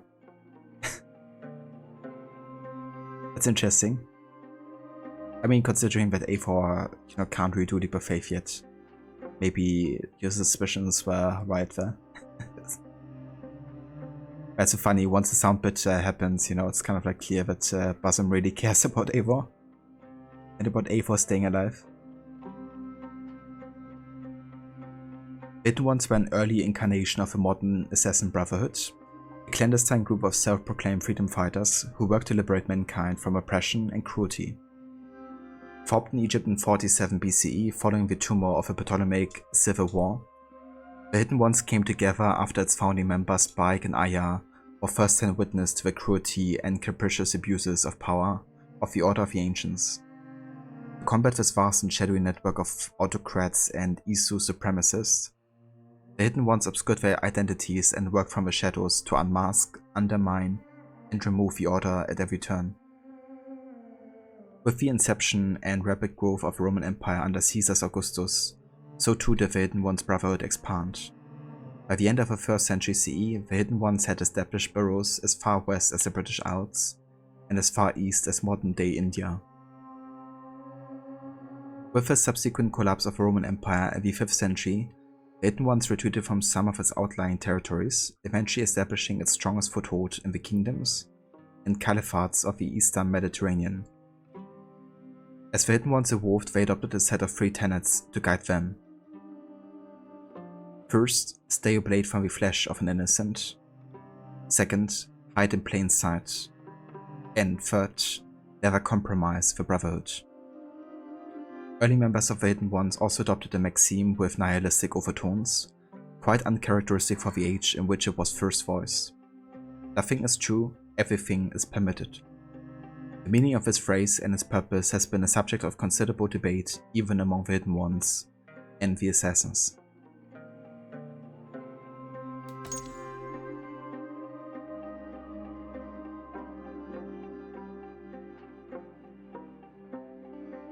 Or you thought he wanted revenge for his wound and was jealous of Basim giving Eivor attention? That's definitely fair, yeah. I mean, Eivor certainly had some influence in why Hytham failed the assassination.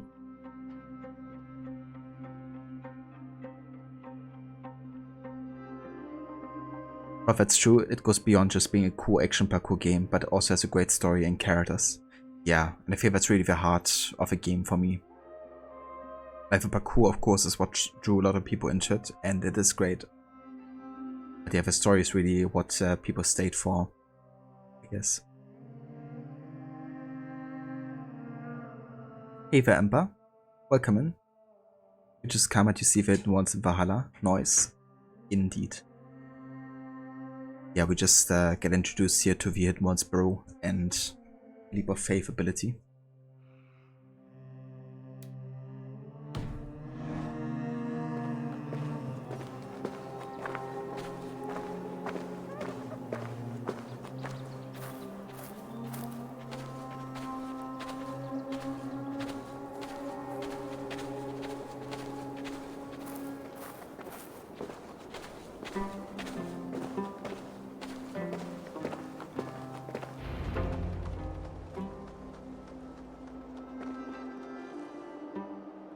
I will leap first. On my word, you must follow. Lean into your faith, into your strength, and take flight. You want me to jump? From here? Yes.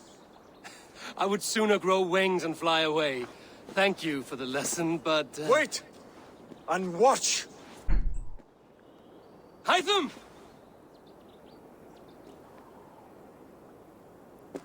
Hytham!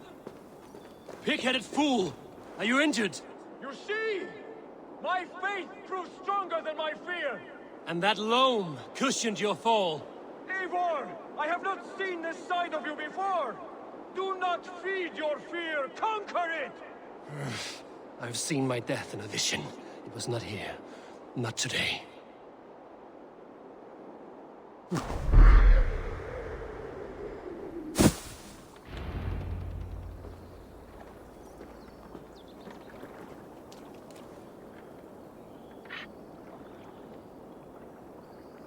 Eivor, are you well? Eivor! Speak! Oh dear, this is not how I foresaw things. Not at all. Dear God, Basim will have my head for this. Dear God, Basim will have my head for this. And there it is. The origin of Dear God, Basim will have my head for this. That's something I missed on my first time playing. Since I didn't realize, you know, that you would just stay in the haystack and would have like additional dialogue. But yeah, it's gonna be something I trigger every time now going forward.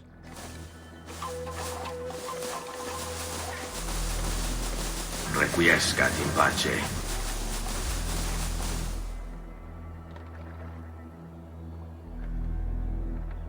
And yeah, I'm doing good, Ember. Definitely had a good time today with Valhalla. About to wrap it up for today, but yeah, done some good progress, advanced in the first story arc here of Leicester.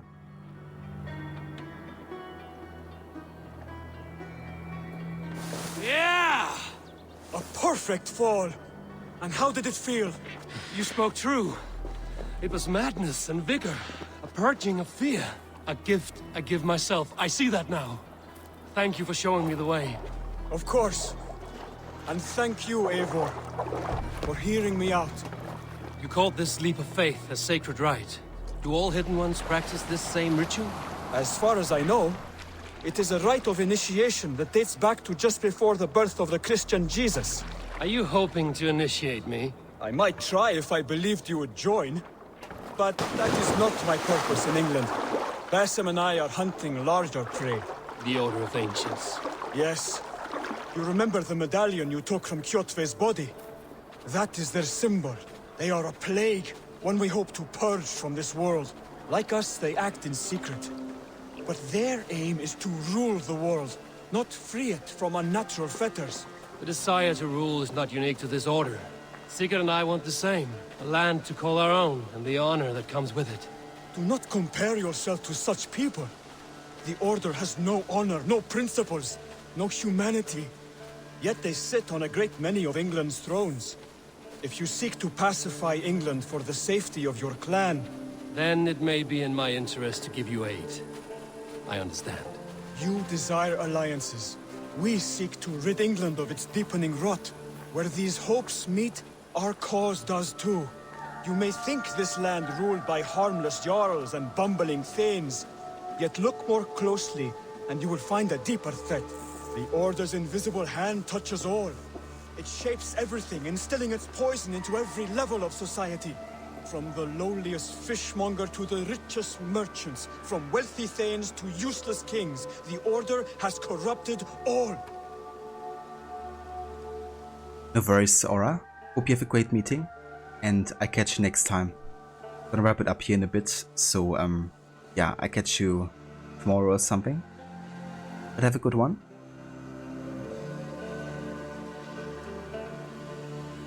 Yeah, a perfect 4 after Hyphen thought that Eivor has died. Perfect 4 indeed. No worries, Aura. I catch you next time.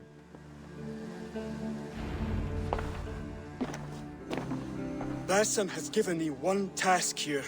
To locate and eliminate the Order of Ancients in England, in whatever dark corners they reside. If we work together towards this end, it will benefit us both. You will have greater influence over the kingdoms of England. And you will have more medallions to count. Exactly. You should begin in London. I have credible reports that the Order is working now to seize the city. I will speak with Randvi about this. And while you are there, be on the lookout for our symbol. Centuries ago, the Hidden Ones had bureaus built around England. There were 6, I believe. If you can find them, search them well for documents bearing the same symbol. It will greatly aid my studies. I will. Thank you, Hytham, for all of this.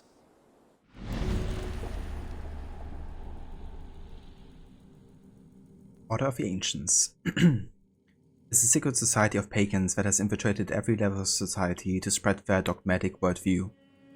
To root them out, clues can be found across the world. Zealots are hired mercenaries that assist the Order in a force their decrees. Finding and eliminating them will provide clues on the identity of Order members. Unveil and Eliminate. Those can also be earned by forging alliances, exploring England, and assisting those in need. Once all clues for a particular member are found, their identity is revealed and they can be tracked down. Order members have a hierarchy system. Assassinating a Palatinos or Priors will provide intel on the Magister, and eventually reveal the Grand Magister of the Order.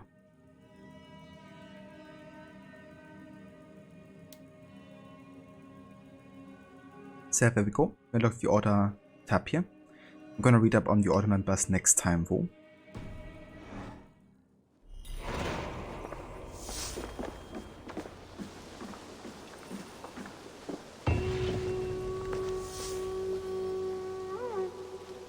Did anyone here play the Forgotten Saga? Yeah, I played like a little bit of it. I've done like almost one run, but kind of like cancelled it at some point, since I couldn't go out of it anymore to access other saves. Yeah, I played a little bit of it. I thought it was alright, I guess, for what it is, but nothing I'm too stoked about. I guess if you're a fan of like roguelites, then it might be nicer. But you were wondering if you had heard the actor for Hyphen in the series before. It turns out that actor Amir Samnakyavani, who plays him, was also Damastus in Origins, as well as various other voices. Oh. So Damastus, that's funny. I didn't actually recognize that. But that's such a funny side character in Origins. The way you rescue him and then he goes on to become a ship member and first shield boy of Foxedas. He's also done motion capture for Origins as well, but it doesn't say which characters. I gotcha. Yeah, I agree, Ember. They were so funny together, Foxedas and the Masters.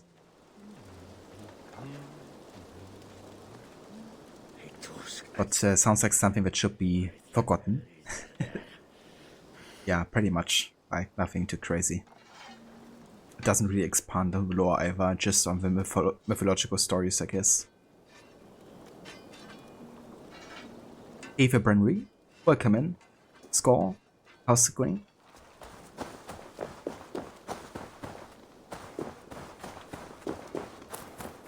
Okay, let's get another upgrade real quick for the homestead here. The settlement. When I get the general store.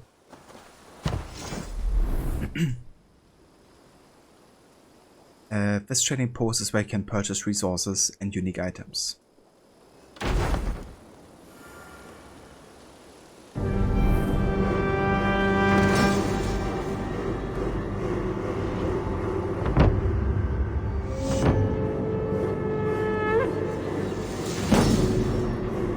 Oh yeah, we just became a colony and unlocked more opportunities here to upgrade. There we are. Nice to have a more permanent spot. I've been saving these just for you. What have you got for me today?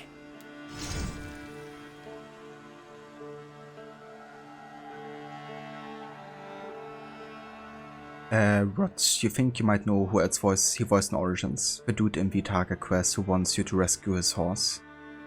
Ah, that guy. Yeah. Yeah, the merchant guy. He's kinda funny.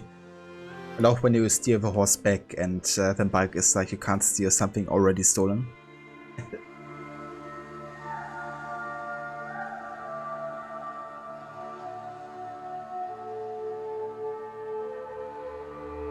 Brenry, your Swedish friends don't like hearing about all the Viking stuff you learned from this game. You bought it?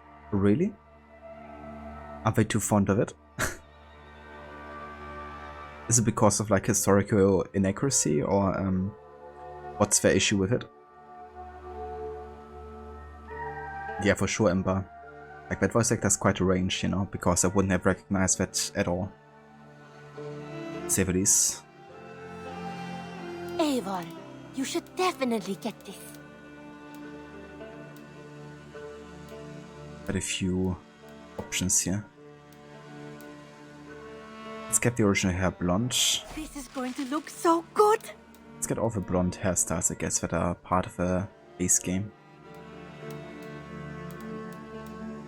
Yeah, that's it for now. Only a fool would pass this up. Also get some iron ore. This was a smart purchase. Yes, I can... Is that everything? I must take my leave. So long. Don't be a stranger.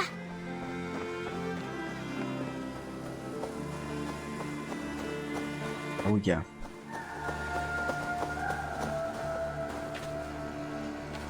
Hey, the doggo.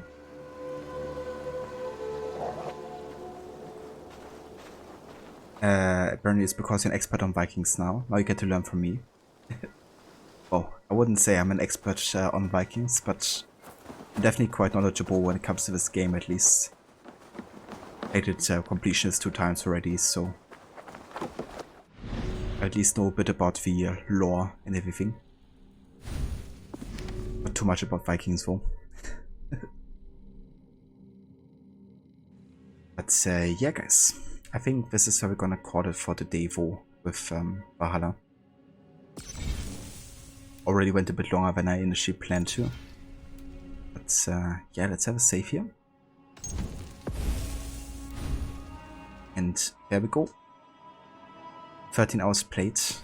We're still in the middle of the Leicester story arc, so didn't quite get to finish that today. But yeah, we're definitely gonna be doing so next time though. And then I also wanna finish the rest of the mysteries and wealth opportunities as well. I'm gonna skip on the artifacts. But yeah. Definitely gonna be finishing this region next time. And then I would probably like to take some time to read up more of the modern day stuff, because we still got a few documents in the laptop. And there's also some behind the scenes, like making of videos that I still want to showcase, which you might be watching next time at the start of the stream, I think. So yeah, also gonna take some time for that. Not quite sure if we get to start Grandibridgeshire and do much progress there. But yeah, that's definitely the plan for next time though. Getting Leicester done and then have a look at that extra lore bits and pieces and behind the scenes stuff.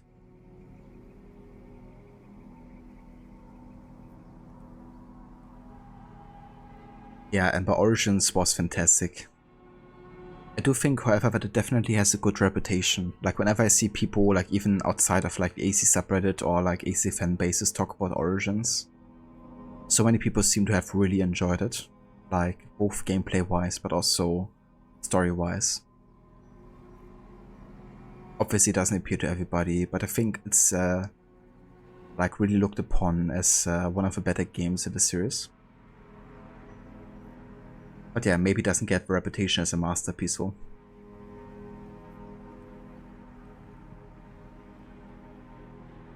Yeah, sorry about that, Brenry. Even though you just joined stuff, but yeah, you know how it be sometimes.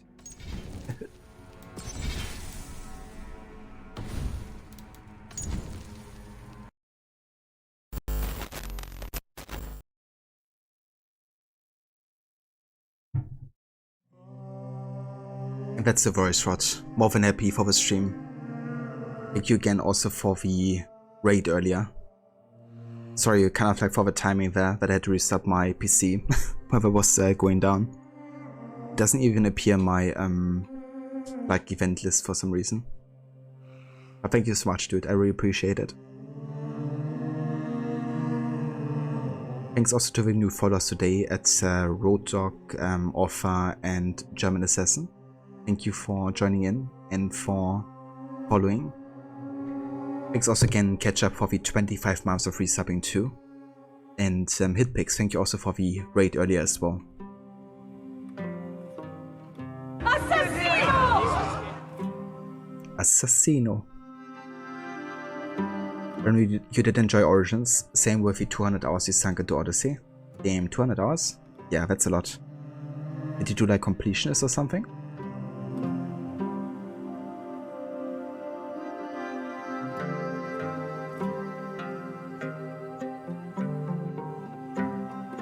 Yeah, it happens sometimes, right? I guess.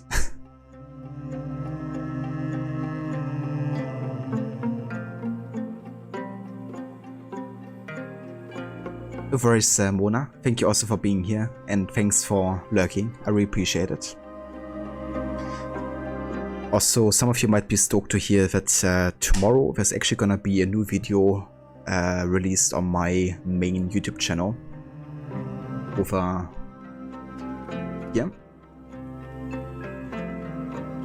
It's gonna be another Assassin's Creed music mix. I've updated or uploaded 2 so far. The last one has been actually almost exactly 1 year ago, in September. But yeah, tomorrow I'm gonna upload a new one. I'm also gonna put a message on Discord if anybody wants to catch it there. But yeah, it's like another ambient music mix, focusing a bit more on stealth music this time around. About 3 hours long, so it took me a while to get that edited. But yeah, I figured, that might be a cool idea. We also have some new ideas as well for future mixes, so you could definitely expect some more like that over there if you're into the soundtrack of a series.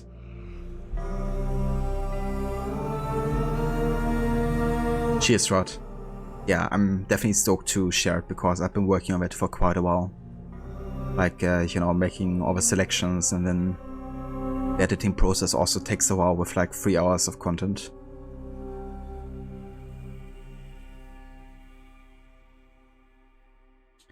I'm not really like the guy as in like the most popular one Ember, but I do have at least 2. But yeah, they're not like, in the millions of views or something. Only like a couple thousand. But yeah, I'm one of the guys, I guess, who does PC ambient music mixes.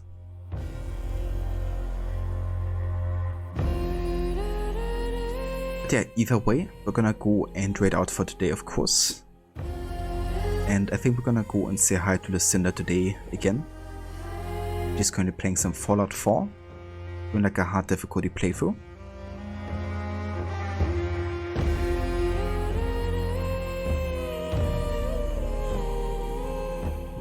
Cheers, Ember. Thanks for checking out.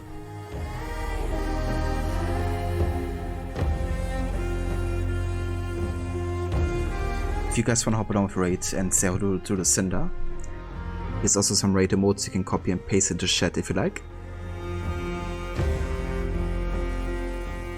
And yeah, I'll be back tomorrow, probably with more of Red Dead 2 to continue further with chapter 3 of that game. But yeah, until then, I hope everybody's having a great rest of the day. And thanks again so much everybody for being here and for tuning in. I will see you all in the next one. And you as well, Bonnie McGuire. Sounds like a great plan. Indeed it does. I'm sure Dutch is pleased to know that. But yeah, catch you next time, guys.